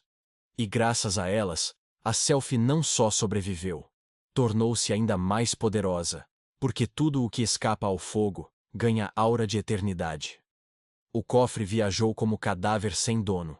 Em 1759, quando o Marquês de Pombal expulsou os jesuítas de Portugal, milhares de caixas foram empilhadas em carretas. Livros, relíquias, ossos de santos e documentos embaralharam-se no caos da burocracia. Entre eles, o psaltério falso. O escrivão preguiçoso rabiscou: caixa de objetos menores, transferida por ordem régia. Uma frase seca que, sem querer, salvou a selfie mais proibida da história. As chaves passaram de mão em mão, sem ninguém abrir. Para eles, era só mais peso. Para nós, era milagre. O cofre sobreviveu a viagens por estradas lamacentas, a ratos famintos e a soldados bêbados. Ninguém imaginava que dentro daquele pedaço de madeira estava a primeira fotografia da humanidade. A ironia? O mesmo Estado que queria varrer a memória ajudava a escondê-la. Porque, em meio a tanto papel, ninguém lia nada. Elias estudou os inventários com paciência obsessiva. Viu listas intermináveis. 7 castiçais de estanho, um cálice rachado, 3 livros de cânticos. Tudo repetitivo. Tudo tedioso. Até que encontrou a anotação que fez diferença. Psaltério em mau estado, não recomendado para uso litúrgico. Tradução: lixo sagrado. Foi assim que o tesouro atravessou séculos, disfarçado de objeto inútil. Enquanto a Europa discutia enciclopedistas e iluminismo, o cofre dormia em porões úmidos. Enquanto Pombal reformava leis e expulsava ordens, o rosto de Catarina continuava ali, intacto, rindo da pressa dos homens.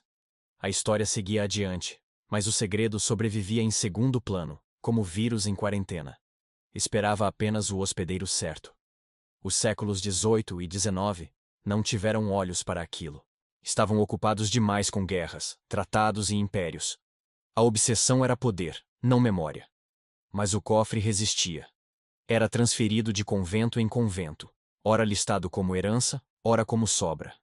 Cada burocrata que assinava papéis sem olhar ajudava a perpetuar a heresia. É a ironia do mundo. Às vezes, o descaso salva mais do que a devoção. Baltazar já estava morto há muito, mas sua sombra pairava em documentos.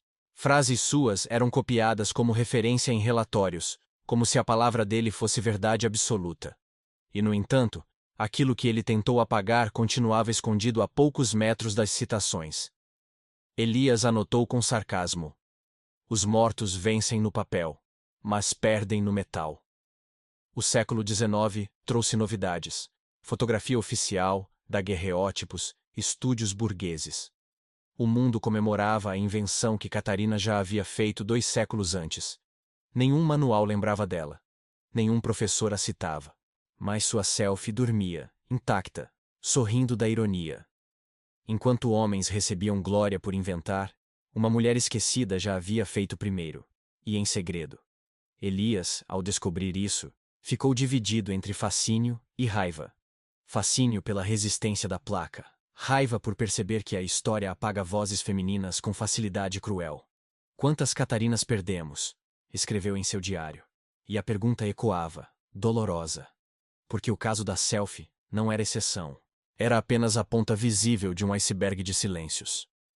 No porão de Lisboa, onde o cofre dormiu por décadas, ratos roeram papéis, mas não tocaram o psaltério.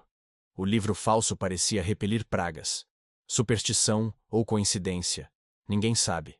Mas a cada transferência, a cada inventário, a cada selo de cera, a lenda se fortalecia. Era como se o objeto tivesse consciência, escolhendo sobreviver. O século XX chegou com revoluções, ditaduras, bibliotecas queimadas. Mas o cofre seguiu viajando, invisível. Foi parar num arquivo municipal esquecido, catalogado como material secundário. A palavra secundário é chave aqui. É no secundário que os maiores segredos se escondem. Enquanto todos olhavam para os grandes eventos, a selfie continuava ali, paciente. Elias encontrou finalmente o rastro definitivo numa etiqueta rasgada. Transferido para depósito de alfândega, 1934. Imaginou o cofre cruzando corredores cheios de malas, tratados e selos, como clandestino viajando pelo tempo. A selfie, que já havia sobrevivido à Inquisição, agora sobrevivia à burocracia moderna. Era quase poético. Não eram santos que a protegiam, eram carimbos. Enquanto outros documentos sumiram em enchentes ou incêndios, o psaltério permaneceu. A cada geração, alguém anotava, não prioritário. E essa falta de prioridade foi sua salvação. Elias refletiu. Nada é mais duradouro que aquilo que ninguém considera importante. Foi assim que a selfie atravessou séculos, esperando o olhar certo. Mas havia sempre o risco do esquecimento absoluto. O cofre poderia ter sido descartado, queimado em limpeza de arquivo, perdido em guerra. E, no entanto, sobreviveu. Por quê? Elias arriscava uma resposta. Porque a história gosta de brincar. Gosta de esconder suas cartas mais perigosas até a hora certa. Catarina havia plantado dinamite, e o pavio só acenderia séculos depois. No fim, 1759 não destruiu nada. Apenas adiou. A placa esperou em silêncio, camuflada entre papéis sem valor. E quando Elias a encontrou, percebeu que o maior erro da censura não foi queimá-la. Foi ignorá-la. Porque nada é mais perigoso que aquilo que esquecem de vigiar. E assim, o rosto de Catarina continuou viajando. Invisível, mas vivo. Esperando a hora certa de reaparecer. E essa hora se aproximava. Mais perto do que Tavira e Baltazar poderiam imaginar. Foi ao alinhar as primeiras letras dos salmos que Elias sentiu o estômago gelar. O que parecia ser apenas decoração medieval, revelava instruções escondidas. As iniciais formavam frases curtas, quase sussurros. Abre-me ao verso da crucifixão. A segunda placa diz o que a primeira não mostra. Era como se Inês tivesse deixado mapa secreto dentro de oração. Fé disfarçando heresia. Salmo virando senha. Elias passou noites inteiras reorganizando trechos. À luz fria do arquivo, os salmos tornavam-se linhas de código, um proto-enigma de criptografia barroca. Descobriu que cada terceira inicial formava instrução diferente. Não confie no confessor. Olhe atrás da cruz. A segunda voz é a verdadeira. Aquilo não era apenas esconderijo. Era declaração de guerra silenciosa contra séculos de censura. A ironia era irresistível. Tavira e Baltazar, tão zelosos em rezar cada verso, não perceberam que as próprias orações eram sabotadas. Enquanto entoavam salmos para apagar memória, liam sem saber a receita da resistência. O diabo não estava nas entrelinhas, estava nas iniciais. E quem soube ver não foi nenhum teólogo, mas um arquivista cansado de café barato. Ao abrir o verso do crucifixo, Elias encontrou sinais claros de manipulação. O encaixe não era perfeito, havia marcas de pressão. Atrás da madeira, o espaço vazio.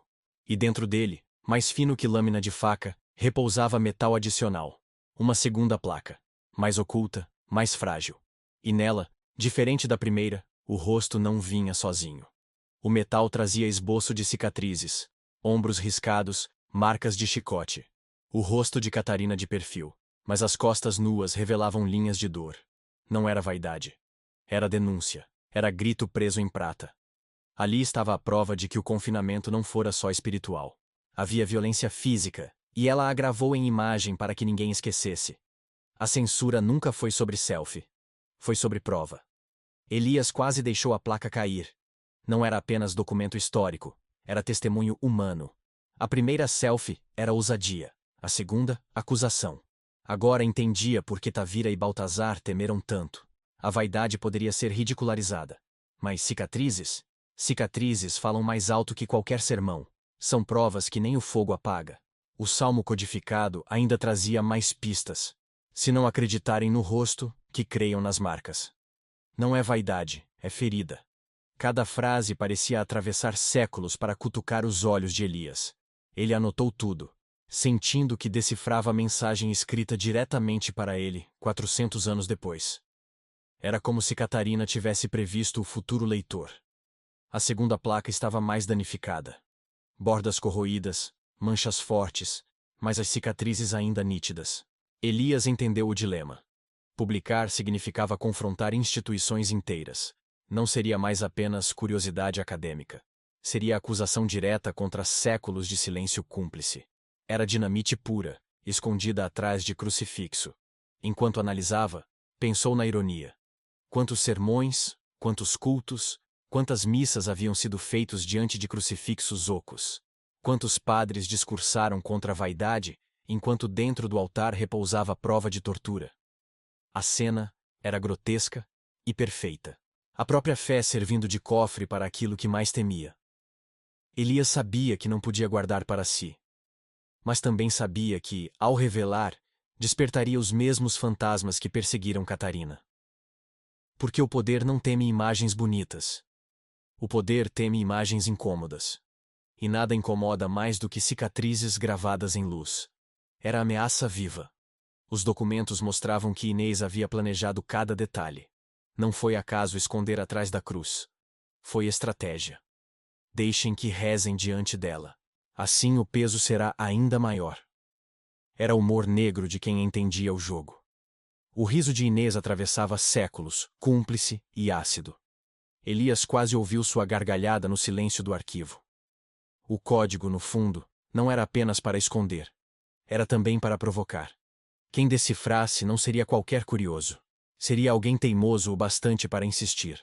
Era a seleção natural da memória. Só sobreviveria quem tivesse obsessão. E Elias, claramente, era esse alguém. Ao segurar a segunda placa, ele percebeu. Já não era observador. Era herdeiro. Catarina e Inês haviam passado o bastão, mesmo sem conhecê-lo. A selfie não era mais delas. Agora era dele, e de todos que ousassem encarar. A pergunta já não era, o que é isso? Mas, o que faremos com isso? E assim, o código no salmo não só revelou segredo, também selou destino, porque a partir dali, não havia mais retorno. O rosto podia ser negado. As cicatrizes, jamais. Quando Elias publicou as imagens, esperava aplauso. Recebeu memes. A primeira reação foi ceticismo. Fake, deepfake medieval, Photoshop de prata. O mundo moderno, saturado de imagens, reagiu com desconfiança automática. A ironia do século, em 1609, condenaram Catarina por ousar existir em imagem. Em 2025, condenaram Elias por ousar acreditar nela. Nada mais atual que repetir erros com filtros novos. As revistas acadêmicas recusaram com polidez venenosa. Tema interessante, mas sem comprovação suficiente. Tradução. Falta patrocínio e padrinho influente. Pediram taxas absurdas para revisar artigos que jamais seriam publicados. O museu quis exclusividade, mas em troca de silêncio temporário. Guardaremos em nossas reservas técnicas até a análise futura. Outro nome para esconderijo. A selfie, mais uma vez, corria risco de ser sepultada por burocracia. Mas o capitalismo não dorme. Logo apareceram propostas indecentes. Uma startup ofereceu transformar a selfie em NFT. Primeira selfie TM, edição limitada, 1.609 cópias. Outra sugeriu criar exposição imersiva com realidade aumentada. Selfies modernas ao lado da selfie proibida. O rosto de Catarina corria perigo de virar produto de marketing. A mesma imagem que quase a matou agora viraria souvenir. A igreja reagiu com nota oficial, breve e fria. Não nos consta a existência de tal objeto. O silêncio era tão ensaiado que soava confissão. Elias sabia. Negar sempre foi a melhor forma de validar. Quanto mais fingiam que nada existia, mais a lenda crescia. Era como gasolina despejada em fogo. A selfie proibida já circulava pela internet, e ninguém tinha poder para pará-la. A internet fez o que sempre faz, brigou. Uns diziam que Catarina era precursora do feminismo. Outros, que era apenas vaidosa demais. Teve quem a chamasse de influencer do século XVII, e quem a comparasse a bruxas queimadas por menos. Era o tribunal da praça renascido em versão digital. Só que agora, em vez de pedras, usavam hashtags. A selfie virou trending topic. Elias, atônito, viu-se transformado em alvo. Recebeu ameaças de processo, convites para palestras, ataques pessoais. A cada postagem, surgia alguém disposto a desmenti-lo, alguém pronto a defender. A história deixara de ser apenas dele. Catarina havia ressuscitado como avatar de debates modernos. E no fundo, era isso que ela queria. Existir sem pedir licença. O problema maior veio das corporações. Plataformas derrubaram posts alegando conteúdo sensível. Vídeos explicativos foram desmonetizados. Artigos desapareceram dos buscadores. Era a nova versão da censura, polida e digital. A diferença é que agora não usavam fogueiras, usavam algoritmos, o mesmo jogo, roupagem nova. Catarina enfrentava inquisidores de fibra ótica. Enquanto isso, Pequenos grupos começaram a usar a imagem em protestos. Placas de rua exibiam o rosto de Catarina com a palavra "Existo". Feministas, artistas e hackers adotaram-na como símbolo. O que Tavira tentou destruir virou bandeira 4 séculos depois. E Elias percebeu. A selfie proibida não era mais pesquisa. Era movimento. E movimentos não voltam para caixas. No entanto, o desconforto crescia. Elias sabia que a segunda placa, a das cicatrizes, ainda não havia sido revelada. Guardou-a, temendo a reação. Porque se o rosto já causava tanto, imagine as marcas de tortura. A vaidade podia ser ridicularizada, mas as cicatrizes eram acusação direta. E acusações desse tipo mexem com estruturas inteiras. Ele hesitava, como quem segura dinamite acesa. O dilema corroía. Publicar tudo e enfrentar o caos, ou preservar e carregar o peso sozinho. Era decisão impossível, mas os códigos de Inês diziam o contrário. Se não acreditarem no rosto, mostre as marcas. Elias sabia que a escolha não era dele. Era herança. Catarina havia gravado as cicatrizes para serem vistas, não escondidas. E o tempo da revelação se aproximava. As conversas em fóruns clandestinos começaram a vazar. Dizem que existe outra placa. A que vimos não é a verdadeira. A lenda crescia sozinha, sem precisar de provas. Como todo rumor poderoso, se alimentava do silêncio. E Elias entendia. Quanto mais demorasse, mais brutal seria o impacto quando viesse à tona. Enquanto isso, acadêmicos tentavam minimizar. Chamavam a selfie de curiosidade marginal, de objeto de laboratório sem relevância. Mas as ruas diziam o contrário. A cada novo protesto, a imagem aparecia mais. A cada nova censura, o rosto ressurgia em murais digitais. Era a hidra de prata. Cortavam uma cabeça, nasciam 7. O poder já não controlava. Elias escreveu em seu diário. O mundo moderno tem seus próprios inquisidores. Só trocaram batinas por ternos, fogueiras por algoritmos, sermões por notas oficiais. A ironia o consumia. Catarina sobrevivera ao século XVII para morrer no XXI de banimento digital? Talvez. Mas ele sentia que havia algo mais. Algo inevitável prestes a explodir. E assim, no limiar do presente, a selfie proibida voltava a repetir o ciclo. Julgada, ridicularizada, censurada, mas impossível de apagar. E a cada repetição, ficava mais forte. O rosto de Catarina não era apenas passado, era aviso. Foi numa madrugada chuvosa que Elias cedeu. O dilema que o corroía virou ato impulsivo. Publicou tudo. Não apenas o rosto, mas também as cicatrizes. Um vídeo curto mostrava a segunda placa sob luz rasante. Primeiro, o perfil de Catarina. Depois, lentamente, as marcas em suas costas. Linhas de dor queimadas em prata. O mundo parou 3 minutos, o tempo de uma exposição longa. As reações foram imediatas. Uns negaram. Montagem. Outros riram. Cosplay medieval. Mas havia quem chorasse diante da tela. Porque cicatrizes não mentem. O rosto podia ser discutido. O corpo marcado não. E pela primeira vez, a selfie proibida deixou de ser apenas curiosidade histórica.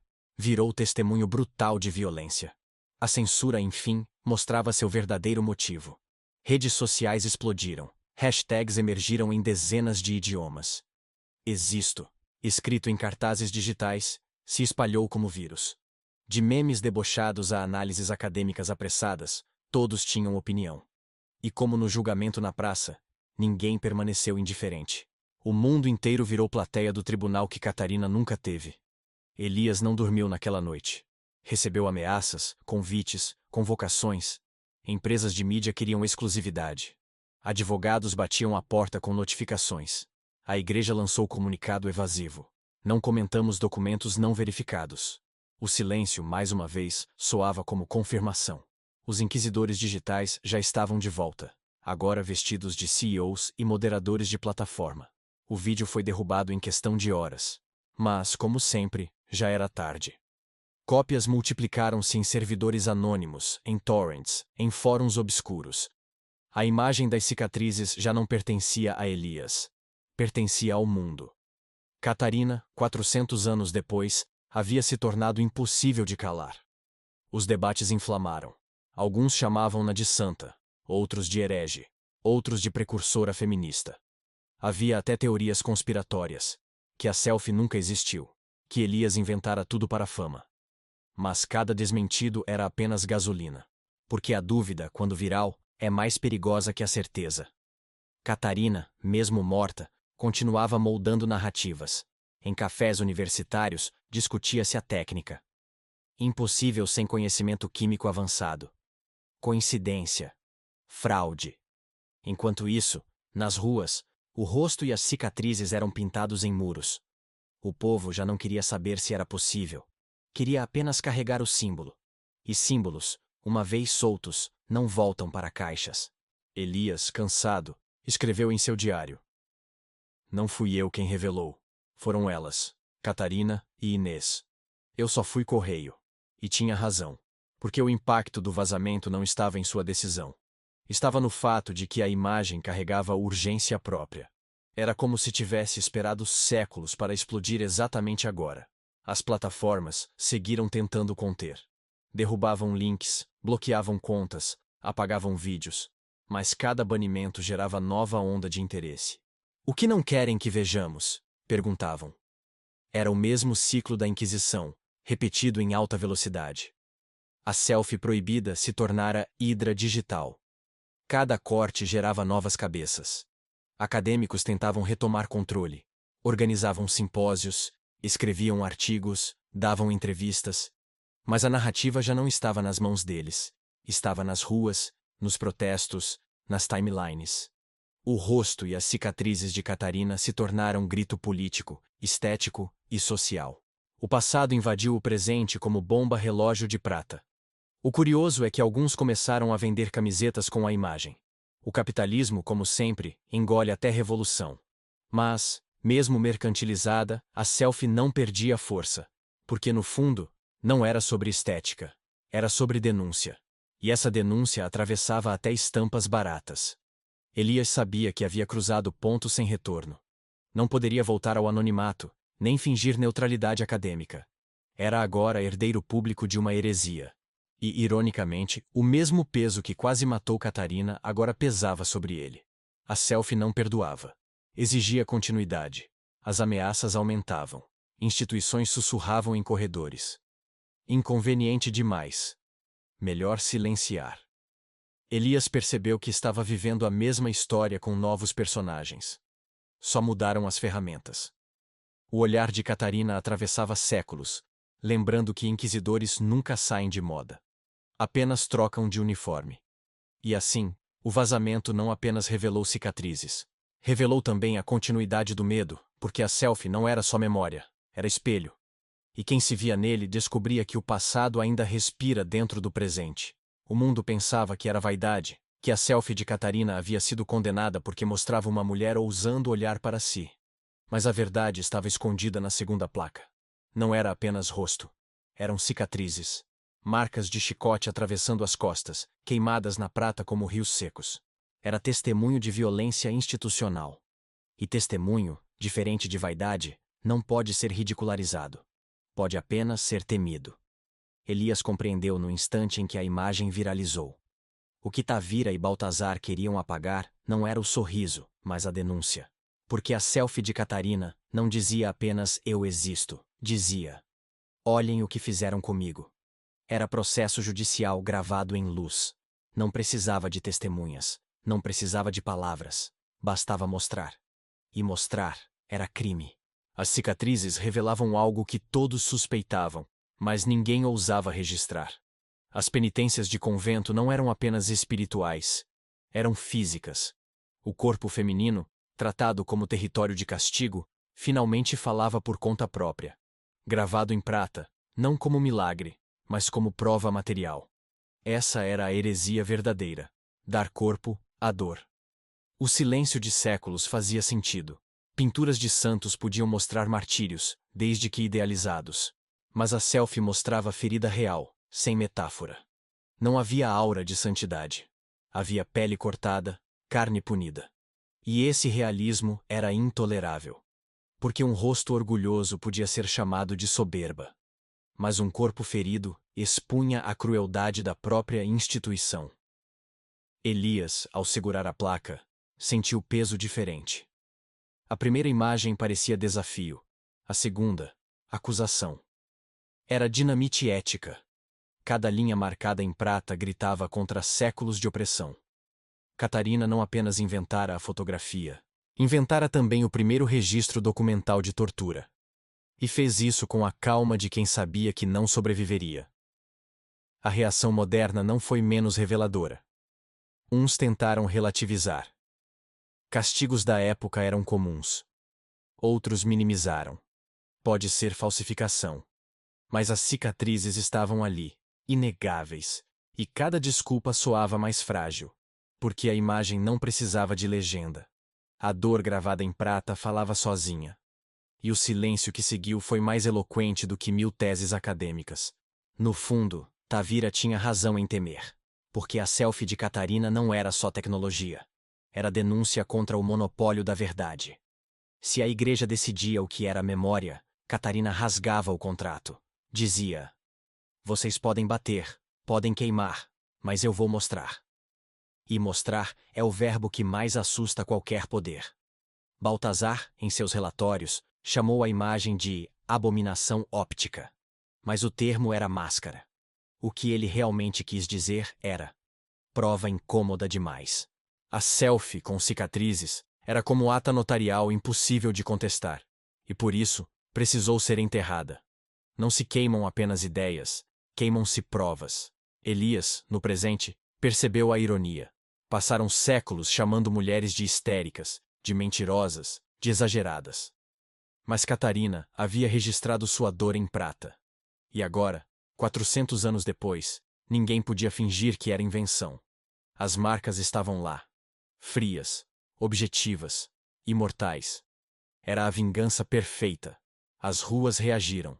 Murais com o corpo marcado surgiram em paredes de Lisboa, São Paulo, Berlim. Existo deixou de ser só palavra, virou cicatriz coletiva.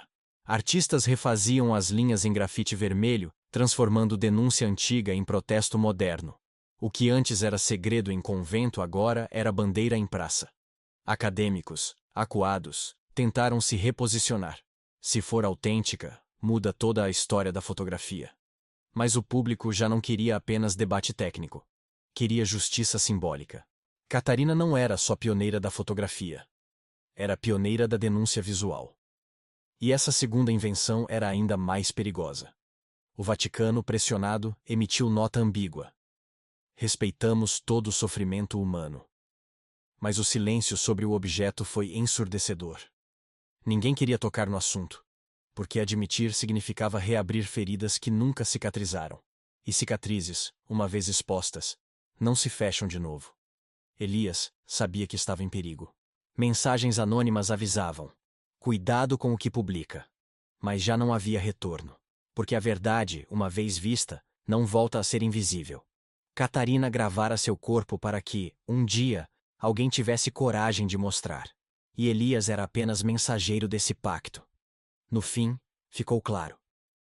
A censura nunca foi sobre selfie. Sempre foi sobre ferida. Sobre não permitir que vítimas falem. Catarina ousou falar em prata. E séculos depois, sua voz finalmente foi ouvida. Mas esse não era o fim. Era apenas prelúdio do confronto final. Foi no solstício de verão que Elias ousou. Coimbra amanheceu com cartazes colados em muros, anúncios misteriosos. Hoje, ela será vista. Ninguém sabia quem era ela, mas a cidade murmurava. À noite, no claustro da velha universidade, as duas placas foram expostas pela primeira vez em 4 séculos. O rosto e as cicatrizes lado a lado. Não sob a guarda de inquisidores, mas diante do olhar coletivo. O silêncio foi pesado. Centenas reunidos, mas ninguém falava. A primeira imagem, o rosto orgulhoso, parecia desafio. A segunda, as costas marcadas, parecia sentença. Juntas, diziam mais que 1000 sermões. Existo e fui ferida. Orgulho e denúncia. Vaidade e dor. Era impossível olhar sem sentir o peso do tempo esmagando a sala. Catarina, enfim, falava para além da cela.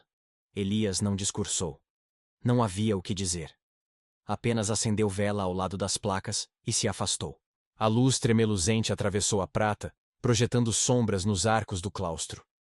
Por instantes parecia que Catarina respirava. Alguns recuaram, assustados. Outros se aproximaram, fascinados. E todos entenderam que não se tratava de fotografia. Tratava-se de testemunho. A notícia se espalhou rápido. Jornais correram para noticiar. Plataformas tentaram bloquear, mas era inútil. Imagens da exposição circularam em segundos. O rosto e as cicatrizes de Catarina viralizaram de novo, desta vez não como rumor, mas como liturgia pública. Era a missa que Tavira jamais quis permitir. E a cidade inteira virou congregação. As placas não pediam fé, pediam memória. E a memória é mais perigosa que qualquer dogma. Porque não exige acreditar em milagres. Exige apenas não esquecer. E não esquecer é o que mais ameaça quem constrói poder em cima do silêncio. Coimbra, naquela noite, tornou-se altar da lembrança. Elias observava de longe. Sentia-se esvaziado, como o mensageiro que entrega a carta e já não tem função. Catarina agora pertencia ao mundo. Seu rosto, suas cicatrizes, suas fórmulas rabiscadas em pedra. Tudo exposto, tudo partilhado. Não havia mais segredo, só permanência. E a permanência é a vingança mais doce da história. Baltazar e Tavira, se vivos fossem, morreriam de ódio. Porque nada é mais insuportável para inquisidores do que ver aquilo que tentaram apagar transformado em espetáculo público. E, ironicamente, eram eles os fantasmas ausentes. Ninguém lembrava seus nomes. Todos lembravam o dela. Catarina. A mulher que ousou olhar para si. As pessoas saíram da exposição em silêncio. Mas um silêncio diferente. Não era medo, nem reverência. Era digestão. Como quem leva para casa algo que não pode explicar, mas também não consegue largar. E esse é o tipo de silêncio que muda gerações. Elias sabia disso. Catarina sabia disso. O futuro saberia disso. Na madrugada, jovens projetaram o rosto e as cicatrizes em fachadas de prédios. A cidade virou tela. Coimbra, Lisboa, Madrid, São Paulo, Berlim. Logo o mundo inteiro. Catarina deixava de ser relíquia e se tornava mural. E cada projeção era pequena ressurreição. Não no sentido religioso. No sentido histórico, a memória voltando a respirar. Elias escreveu sua última nota. Não sei se sobreviveremos às consequências. Mas sei que agora não há retorno. O rosto existe. As cicatrizes existem. E existir mesmo tarde é maior vitória do que morrer em silêncio. Depois fechou o diário. Pela primeira vez em meses, dormiu em paz. A selfie proibida havia cumprido destino. Não era mais segredo, nem objeto escondido em crucifixo. Era história, era bandeira, era cicatriz coletiva. E no fundo sempre foi isso, uma lembrança que não se deixa queimar. Catarina não queria glória, queria apenas existir. E existir finalmente foi permitido. No dia seguinte, os jornais chamaram de primeira selfie da história. Mas quem esteve presente sabia que era mais. Não era vaidade, era denúncia. Não era invenção, era sobrevivência. A selfie não inaugurou a fotografia. Inaugurou a coragem de gravar o que ninguém queria ver. E coragem não se apaga. A Praça de Coimbra, semanas depois, ganhou o mural oficial. Catarina, com olhar firme, costas riscadas, a palavra "existo" em letras grandes.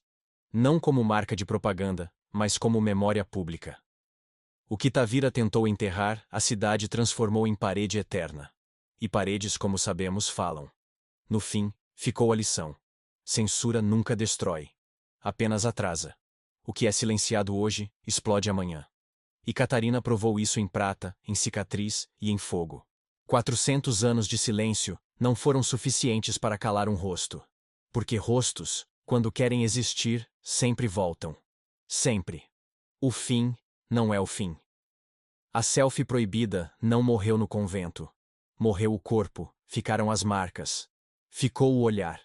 E o olhar, quando nos encontra, nos obriga a perguntar: o que tentam calar em nós hoje? Comente sua cidade e compartilhe essa história. O rosto de Catarina só sobreviveu porque foi passado adiante.